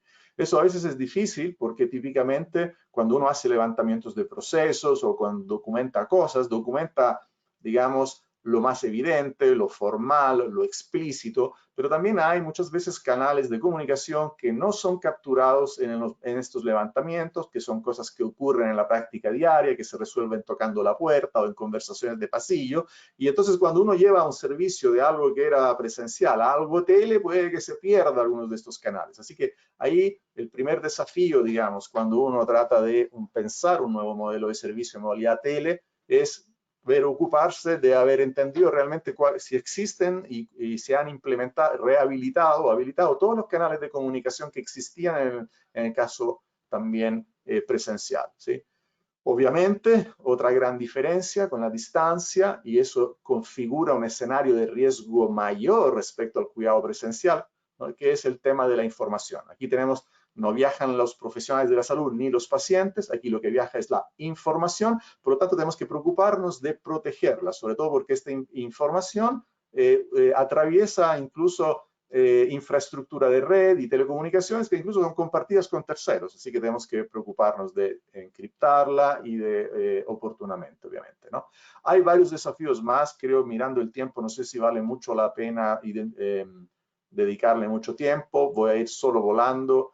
Lo que ocurre generalmente en el cuidado presencial, que es una identificación y una autenticación implícita de los actores que participan, en el mundo tele es un poco más difícil. Hay que preocuparse de poner los mecanismos para asegurar de que el clínico que está al otro lado es quien dice ser y tiene las habilitaciones profesionales que debiera tener. En muchos escenarios eso no es automático, y lo mismo que el paciente que está al otro lado es quien dice ser, porque vamos a empezar a escribir, a evolucionar un paciente en un registro clínico de un RUT de una persona y tenemos que estar seguros que realmente es esa persona. Todas cosas que normalmente en el cuidado presencial están resueltas, ya sea explícita o implícitamente. Aquí hay que preocuparse un poco de asegurarlas más o menos dependiendo del escenario en particular, ¿sí? Hay varios otros aspectos más que no lo vamos, que en parte ya los mencionó el doctor Cabello, ¿no? En relación al asegurar las condiciones físicas de privacidad, ¿no es cierto?, tanto en origen como en destino, ¿no? Y muchos temas más que están en las recomendaciones, por ejemplo, que mencionó el doctor Cabello, las recomendaciones del CENS sobre cómo debiéramos llevar a cabo una teleconsulta. Pero no me detendré más en esto. Hay también beneficios y aquí también los mencionó el doctor Cabello, aquí también iré volando, ¿no? Obviamente cuando uno dice telemedicina, generalmente donde hay un gran consenso es que tiene que ver con acceso, mejor acceso a salud, obviamente oportunidad muchas veces, si es que la capacidad es adecuada, la capacidad que ponemos a disposición. Hay bastante serenidad y consenso de que se evitan obviamente traslados o viajes, ¿no? Obviamente, sí. Pero hay también otros beneficios que eran menos evidentes y que se volvieron más evidentes ahora con la pandemia. Algunos los mencionó también el doctor Cabello, pero también hay experiencias muy interesantes, ¿sí? Como por ejemplo que curiosamente en algunos contextos los pacientes tienden a proporcionar incluso más información de lo que harían presencialmente. Ahí hay varias experiencias y van a encontrar también en los fundamentos que van a salir referencias a esto, ¿sí? Otro aspecto muy importante también es que en algunos escenarios, como por ejemplo el de teleconsulta domiciliaria, hay un aspecto muy interesante y complementario que mencionó el doctor Cabello. Hasta se podría llegar a recabar información que normalmente no sale en una consulta ambulatoria, justamente porque estamos viendo el paciente en su entorno, con sus familiares, donde normalmente vive, etcétera, ¿no? Eso sería el caso de una teleconsulta domiciliaria. Bien, esto que ven acá es de alguna manera un intento de representar la visión personal que yo tengo de un poco de cómo han sido las eras de la telemedicina en Chile, ¿sí? Está claro que obviamente que en Chile han habido experiencias de telemedicina incluso en los años 90, mucho antes del 2004 que ven acá, pero no las he puesto acá esencialmente porque la mayoría de ellas eran o pilotos o experimentos o experiencias que no eran algo estructural, ¿sí? Pues bien, aquí lo que estoy tratando de representar es lo que realmente en Chile históricamente ha sido estructural. Y lo primero, que además corresponde con mi llegada al país y fue mi primera experiencia también en la telemedicina, fue en el ámbito del plan AUGE, el protocolo para el dolor al tórax de origen no traumático, en relación al cual cada uno de nosotros tiene derecho a un ECG si se dirige a un establecimiento quejándose o con un problema de dolor al pecho de origen no traumático, tiene derecho a un electrocardiograma informado en 30 minutos, si no recuerdo mal. Y evidentemente que este servicio que se ha implementado en Chile en el 2004, de Arica a Punta Arenas, pasando por la isla de Pascua, es un servicio que ya es estructural, que cuenta con un financiamiento y que de hecho ni siquiera en Italia creo que esto lo más que ha llegado ha sido a nivel regional, en la región de la Puglia, pero nunca a nivel nacional.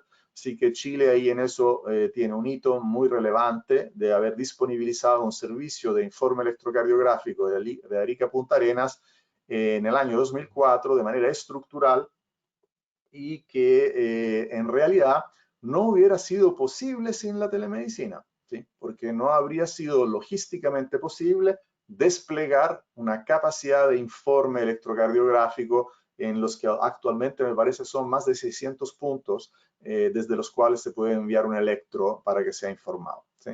Bueno, obviamente ahí eso yo lo hago iniciar con la era que yo llamo la era de los teleinformes, ¿sí? Es decir, los informes a la distancia, ¿no?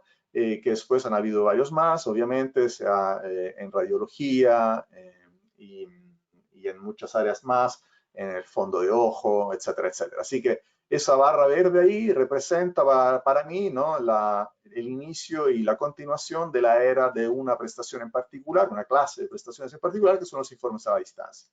Pocos años después, ya partió en Chile lo que hoy día llamaríamos interconsulta electrónica, es decir, una interacción entre profesionales de la salud sobre un caso clínico de forma diferida, o sea, asincrónica, para tomar alguna decisión, ¿sí? Ahí tenemos desde las experiencias de telenefrología, cardiología, telecardiología, ¿sí? De las experiencias de Higueras, de Concepción, ha habido muchísimas, ¿sí? Pues bien, ahí, eso más o menos en esos años, podría estar equivocándome año más, año menos, partió esta otra era, que era la era en el fondo de la interconsulta electrónica. Luego, ya siempre ven ahí que no está muy en escala, pero lo tuve que separar para que no quedara todo muy pegote.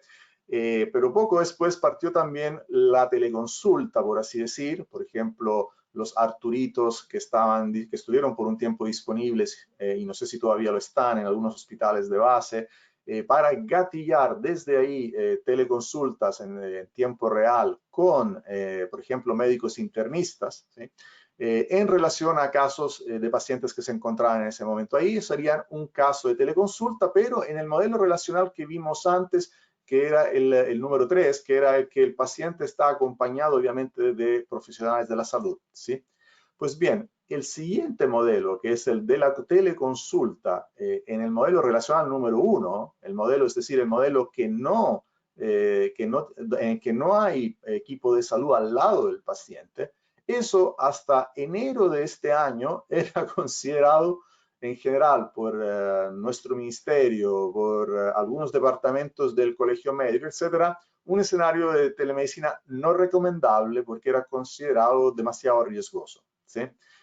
Pues bueno, todo esto ha cambiado y con la pandemia esto nos ha ayudado a comprender que también ese escenario, ese modelo relacional puede jugar un rol importante, y el doctor Cabello ha hecho varios ejemplos de eso y por lo tanto no es necesario que yo diga más. Así que esto es para darles un overview un poco de cómo yo veo, obviamente es una visión personal, digamos, ¿no? De cómo veo las eras de la telesalud en Chile, de la telemedicina.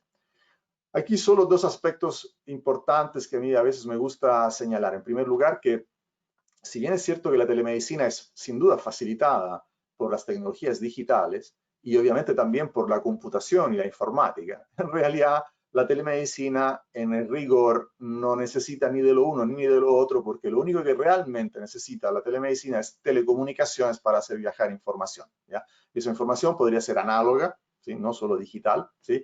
Y podría ser que no necesitemos molestar la informática o la computación. Obviamente que si tenemos también eso, ayuda muchísimo, ¿no? Sabemos cuáles son las ventajas de las tecnologías digitales, ¿no? Nos permiten detectar errores, corregir errores, compresión. Hay muchas ventajas que están relacionadas al transporte digital de la información, pero hay que tener presente que no es que la telemedicina haya nacido con eso. La telemedicina, de hecho, es de alguna manera podemos decir que es independiente, mejor dicho, más que previa, ¿sí?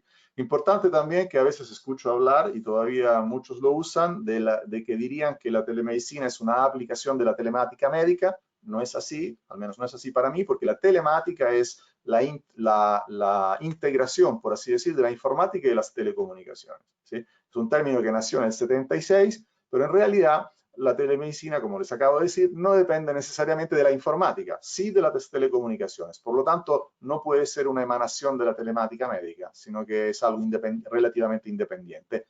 Lo puedo también demostrar, ¿sí?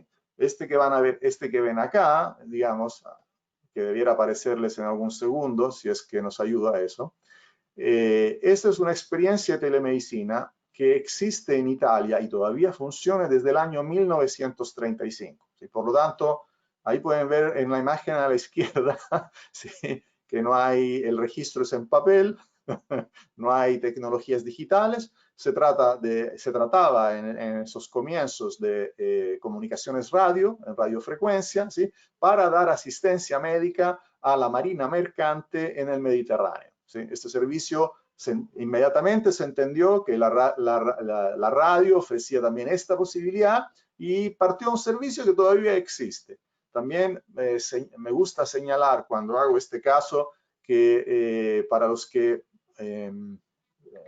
hay muchas, digamos, han habido también muchas resistencias en el tiempo en decir si teleconsulta sí, teleconsulta no, etcétera. Pues bueno, resulta que este es un escenario que es una teleconsulta. ¿Sí? Al otro lado puede haber tripulación de una marina mercante que incluso habla diferentes idiomas y no hay profesionales de la salud a ese lado. A lo más tienen un arsenal muy limitado del botiquín ahí de la nave. Y a pesar de eso, esta es una teleconsulta bajo todos los puntos de vista, ¿sí? Es una primera consulta de un paciente nunca conocido, del cual no se tenía la historia generalmente, ¿sí? Y es un caso además clínico que queda abierto a veces por varios días hasta que la nave llega a puerto o hasta que se toma alguna otra decisión de si es necesario o desviar el curso de la nave o enviar un helicóptero de la Guardia Costera a buscar a esa persona, ¿sí? Y en realidad aquí no hay un examen físico completo, obviamente, ¿no es cierto? Y a pesar de eso, esta es una teleconsulta bajo todos los puntos de vista. Así que esto lo quiero señalar, existe todavía hoy y esto es un poco también, ¿por qué llevo estos ejemplos a la consideración? Porque muchas veces algunos de los dilemas éticos que nos hemos hecho nos llevan a pensar de que escenarios como estos debieran ser prohibidos, porque como esto es un paciente no conocido, etcétera. En realidad lo que tenemos que entender es que tenemos que ponernos cada escenario es diferente y amerita entender bien el rol que puede jugar acá o no la telesalud, ¿no? Y la telemedicina. Y no ponernos a decir que reglas generales prohibitivas en un sentido o en el otro. Por eso, esta es, digamos, una de las recomendaciones que emanan de esto. Finalmente, bueno, esto lo digo también porque estamos próximos a tener en Chile una serie de pronunciamientos y nuevas regulaciones que van a afectar la materia, ¿sí? El Ministerio de Salud está elaborando hoy en día un reglamento y también una norma técnica que tiene que ver con la telesalud y la salud digital también. No sé con qué grado de alcance, ¿sí? FONASA ya emitió varias resoluciones y en particular también la circular número 7 del 13 de abril de este año, dando varias indicaciones incluso técnicas relacionadas con la prestación de teleconsulta en modalidad libre elección y la superintendencia, esta última en particular.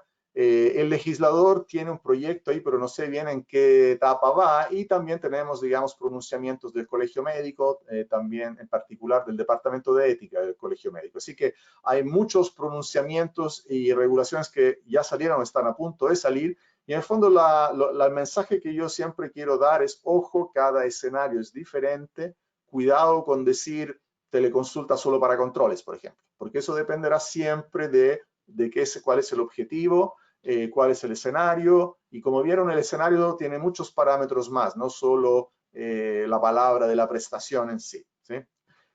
Así que bueno, esto nos acerca a el rol que en fondo puede jugar la telesalud, ¿sí? Y esto no solo para COVID-19, sino que en general, ¿sí? Bueno, no hay mucha duda de que puede servir para extender el alcance, ¿no?, de un servicio de salud donde no hay nada, ¿sí? El ejemplo ahí de la teleconsulta en el mar Mediterráneo es un ejemplo, ¿sí? Pero hay millones de otros ejemplos, ¿sí?, donde en realidad no hay ninguna otra alternativa, donde no podría llegar nada más. Por lo tanto, y en esos escenarios, algo, si lo hacemos bien, a la distancia, puede ser mejor que nada a la distancia, ¿se fijan? Bueno, después obviamente sobre lo cual también hay un gran consenso es que también puede complementar, incluso donde hubiera una disposición, una cartera, ¿no?, de servicios presenciales, la telesalud, como acaba de contarnos también el doctor Cabello, puede complementar para aprovechar los beneficios que tiene cada vez que esos beneficios superan, ¿no?, las desventajas. Es siempre un trade-off, obviamente. En algunos casos, y esto ya no tanto sistémico, sino que más bien puntual, para prestaciones muy puntuales, efectivamente la telemedicina podría incluso llegar a reemplazar alguna prestación. Obviamente siempre dependiendo de cuál es el contexto, la condición del paciente y el objetivo que estoy persiguiendo. Es así, por ejemplo, que se considera que para algunos controles el control a la distancia pues, es válido y por lo tanto estaría reemplazando de alguna manera una prestación atómica, ¿sí? Esta sería como una mirada más atómica respecto o granular respecto a la de extender y complementar, que es una mirada, digamos, más sistémica. Así que esto es un poco lo que para mí es importante recalcarles. Creo que no me queda mucho tiempo, solo decirles claramente que obviamente hay dos prestaciones en particular que no es que son el futuro, son ya el presente y son las que se vienen con más fuerza. La teleconsulta, que ha sido ya escrita abundantemente por el doctor Cabello y mostraré solo una lámina más, creo, y el telemonitoreo, en relación al cual, sobre todo para los crónicos, en relación al cual hay ya bastante evidencia de que vale la pena hacerlo y hay países que esta prestación la consideran una prestación nueva y la han codificado, ¿sí? Aquí pueden ver que en particular en Estados Unidos telemonitoreo tiene un código aparte, en particular porque se reconoce que es una prestación nueva que no existía en el cuidado presencial, por así decir, y que dentro del costo de esa prestación se incluye también, digamos, el costo tecnológico, el setup, el entrenamiento, la provisión, en el fondo, el costo que tiene que ver en recabar esos datos y se reconoce que los clínicos tienen que analizar estos datos para ver si tienen que tomar decisiones o no. Pues bien, esto es como pueden ver ejemplos ya de cómo en Estados Unidos estas prestaciones son codificadas y cómo es la glosa descriptiva, ¿sí? Se fijan que la glosa descriptiva de estas prestaciones es mucho más rica, por así decir, de información que la glosa descriptiva a la cual estamos acostumbrados nosotros, que es mucho más reducida y no dice mucho de el cómo y el qué sería esa prestación, sobre todo cuando esté, por así decir. Esto que van a ver acá, bueno, estos son, lo voy a ir muy rápido porque ya no me queda muy tiempo. Estos son algunos de los hallazgos que ya están bastante, si quieren ver, esta es una de las últimas emanaciones de una task force que ha hecho un trabajo, digamos, muy reciente de poder efectivamente ver a través incluso de revisiones sistemáticas el uso del rol que puede tener la telesalud, sobre todo obviamente en enfermedades crónicas. Pueden ver esta guía que es muy interesante, que sobre todo resume gran parte de la evidencia. Hay también una cierta y buena evidencia de que incluso la capacidad diagnóstica no es tan diferente, ¿sí? Después, si quieren referencias sobre esto, les puedo decir. Y hay algo que también me gusta siempre mucho contar y es una de las posturas del Jeff Connect, de la doctora Aditi Joshi, ¿sí? Que dice sobre la teleconsulta en particular, y esta es la única lámina en la que yo entraré un poco más en profundidad. En la teleconsulta en un contexto agudo, ¿no?, de urgencia, ¿sí?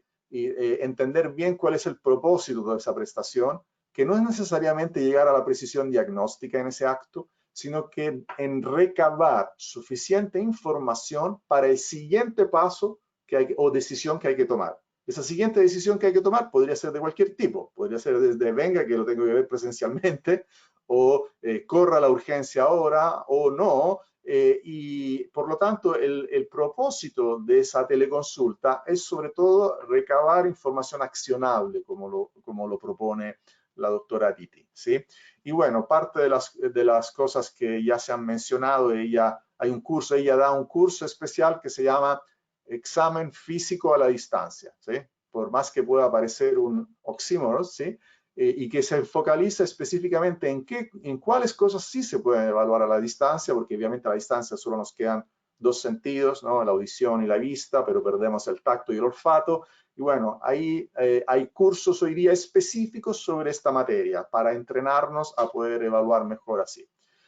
Ahora, solo cerrando, porque ya no me queda más tiempo, solo contarles que los fundamentos para los lineamientos para el desarrollo de telemedicina y telesalud en Chile están a punto de salir dentro de muy pocos días. Muy rápidamente, solo contarles lo que van a encontrar aquí. Voy a ser muy rápido. ¿sí?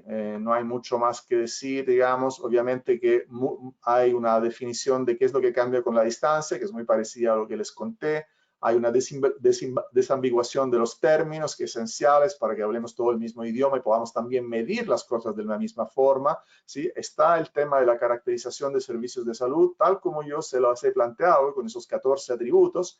Hay además algo muy interesante, que es un desarrollo del Centro de Bioética y Derecho de nuestra universidad, de Juan Alberto Lecaros, Gonzalo López, y también en conjunto con la Universidad de Concepción, con Adriana Ribeiro, que tiene que ver en el desarrollo de lo que es una suerte de lex artis o de buenas prácticas o de nuevos deberes que surgen cuando el acto es tele y que emanan de lo que cambia con la distancia, ¿sí? Y eso es muy interesante para que ustedes lo revisen, porque en Chile no hay mucho marco regulatorio específico, ¿sí? Pero aquí pueden ver, si leen el producto de este trabajo, se van a dar cuenta que hay una suerte de construcción de lo que podría ser una lex artis, en particular en telemedicina, ¿sí? Bueno, también hay otros aspectos relevantes, obviamente el capítulo del corazón de esto, que son las buenas prácticas, que es una visión un poco más general de las recomendaciones para la teleconsulta que coordinó y articuló el CENS, que les mencionó el doctor Cabello. Aquí están tomadas desde un punto de vista de validez más general y que aplica a muchas otras prestaciones más, no solo a la teleconsulta, por esa razón, porque están a una expresión de nivel general, ¿sí? Por ejemplo, una expresión, un statement de estas buenas prácticas es que la introducción de un servicio en modalidad telemédica no tiene que dañar algo de lo que ya estaba funcionando antes, se tiene que integrar adecuadamente y funcionar adentro, ¿se fijan? O sea, esta sería como una recomendación de carácter general y que aplica a muchísimos escenarios, no solo al de una prestación en particular, ¿sí? También, obviamente, hay una reseña de cuáles son los nuevos instrumentos de financiamiento. FONASA este año, antes de la pandemia, sacó 7 nuevos códigos de teleconsulta de especialidad, específicamente para telemedicina en la modalidad libre elección.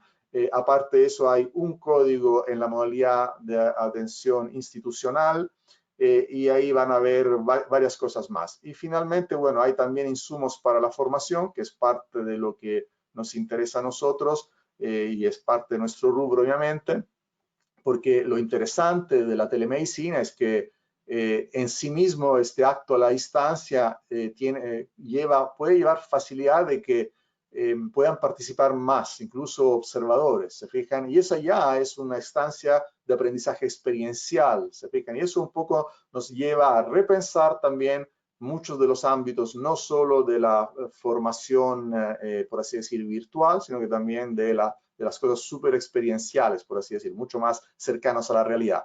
Si queremos formar el profesional de hoy día de la salud, tenemos que enseñarle también a interactuar a través de estos medios, obviamente, ¿no? Por ejemplo.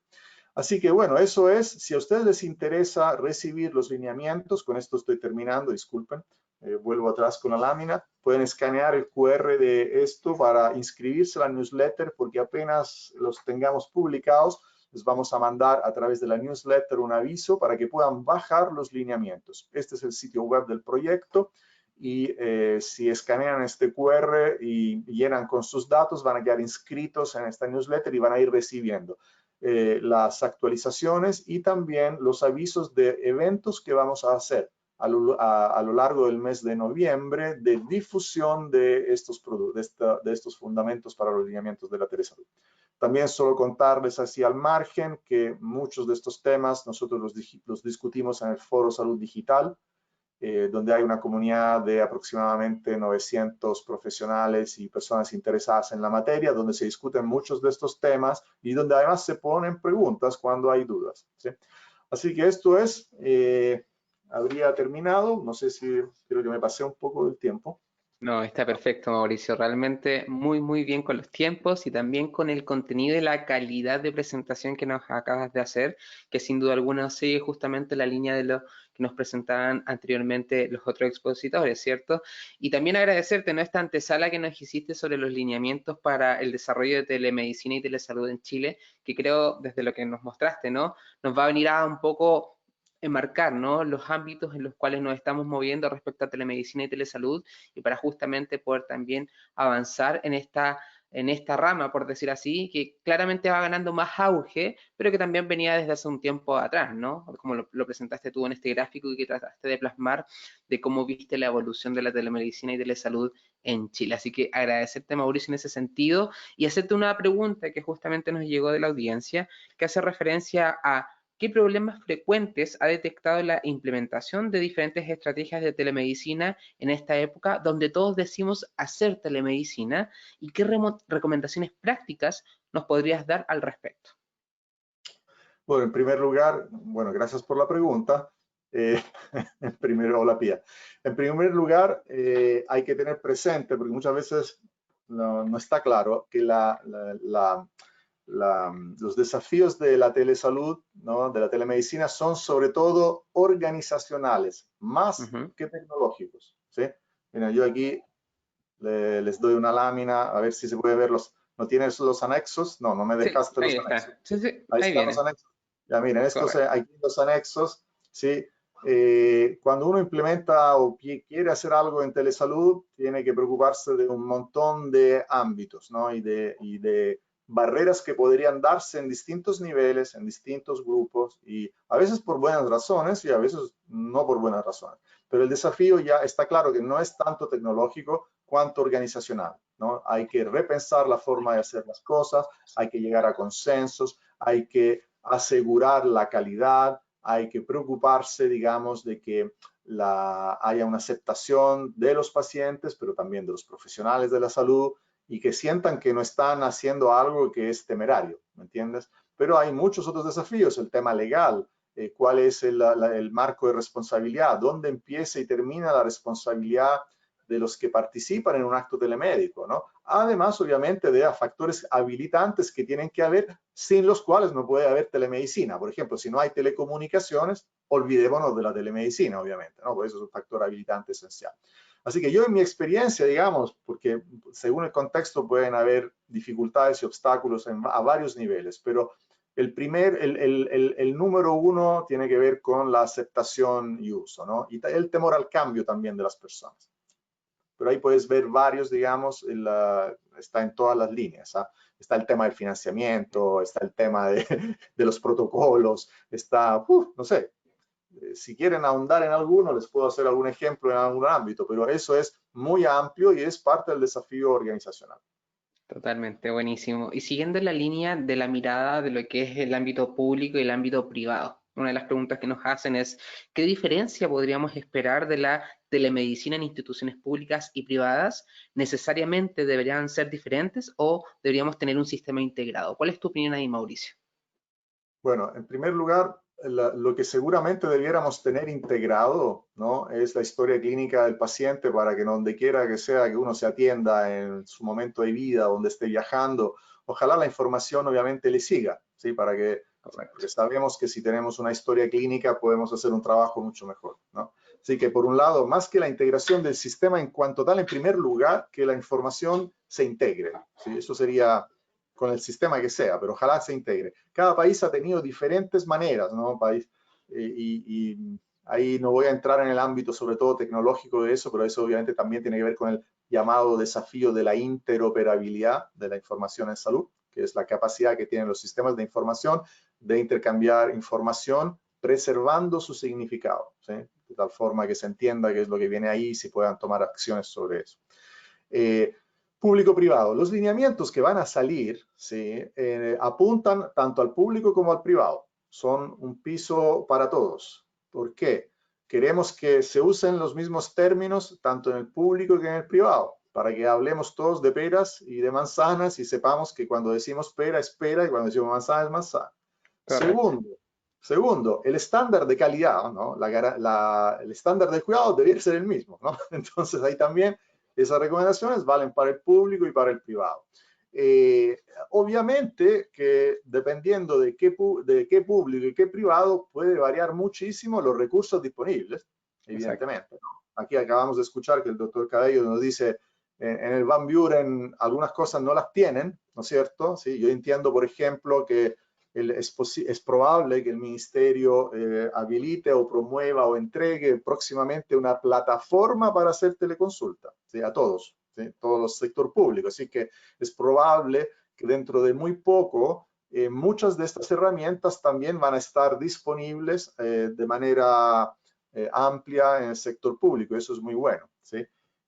Así que, bueno, obviamente también que, fíjense, el mandante de este proyecto en el que hemos trabajado es el Ministerio de Salud, ¿sí? Como entidad regulatoria y todo, obviamente tiene muchas facultades, pero lo que siempre hemos querido hacer claro es que estos lineamientos son para público y privado, ¿sí? No es solo para un sector. Perfecto, Mauricio. Y pensando un poco más en la mirada del paciente, ¿cierto? ¿Han analizado justamente el acceso en los distintos niveles socioeconómicos de la población chilena y qué efecto este puede tener justamente a que puedan utilizar esta herramienta que se está poniendo a disposición de ellos, como es la telemedicina y la telesalud? ¿Qué han visto ahí? Sí.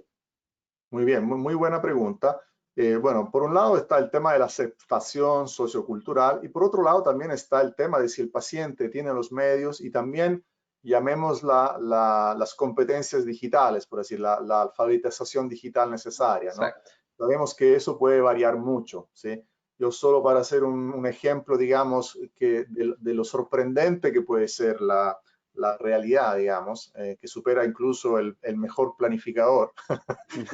O sea, yo escucho todos los días, yo aprendo de nuevos escenarios que yo mismo no me habría imaginado, ¿sí? Por ejemplo, en el Hospital Padre Hurtado, yo conozco escenarios en que una teleconsulta es llevada a cabo con distintas tecnologías a lo largo de su desarrollo. ¿Por qué?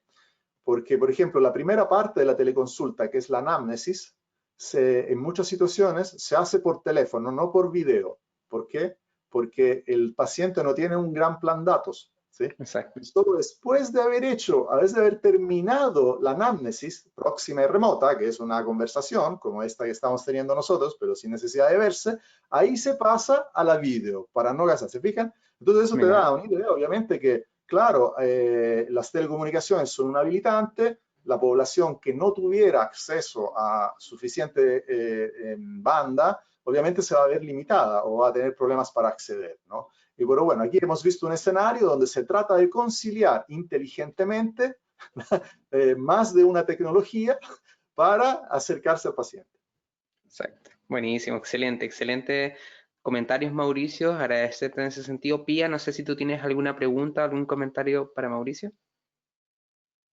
No, nada, agradecer que todo fue claro, creo que lo complementaste súper bien con la charla de Juan Francisco. Súper interesante, como dices tú, se ha ido adaptando a las necesidades y a las realidades de cada paciente para poder darle acceso a todo el mundo. Así que agradecerte, Mauricio, y dejarte invitado, como siempre, a posibles charlas, que ya van varias desde que yo llevo en Doc, así que súper bien. Así que muchas gracias. A ustedes, me alegro mucho. Buenísimo, muchísimas gracias, Mauricio, por tan tremenda, insisto, presentación, por tu respuesta también sobre las preguntas que nos hicieron y que te transmitía recién también.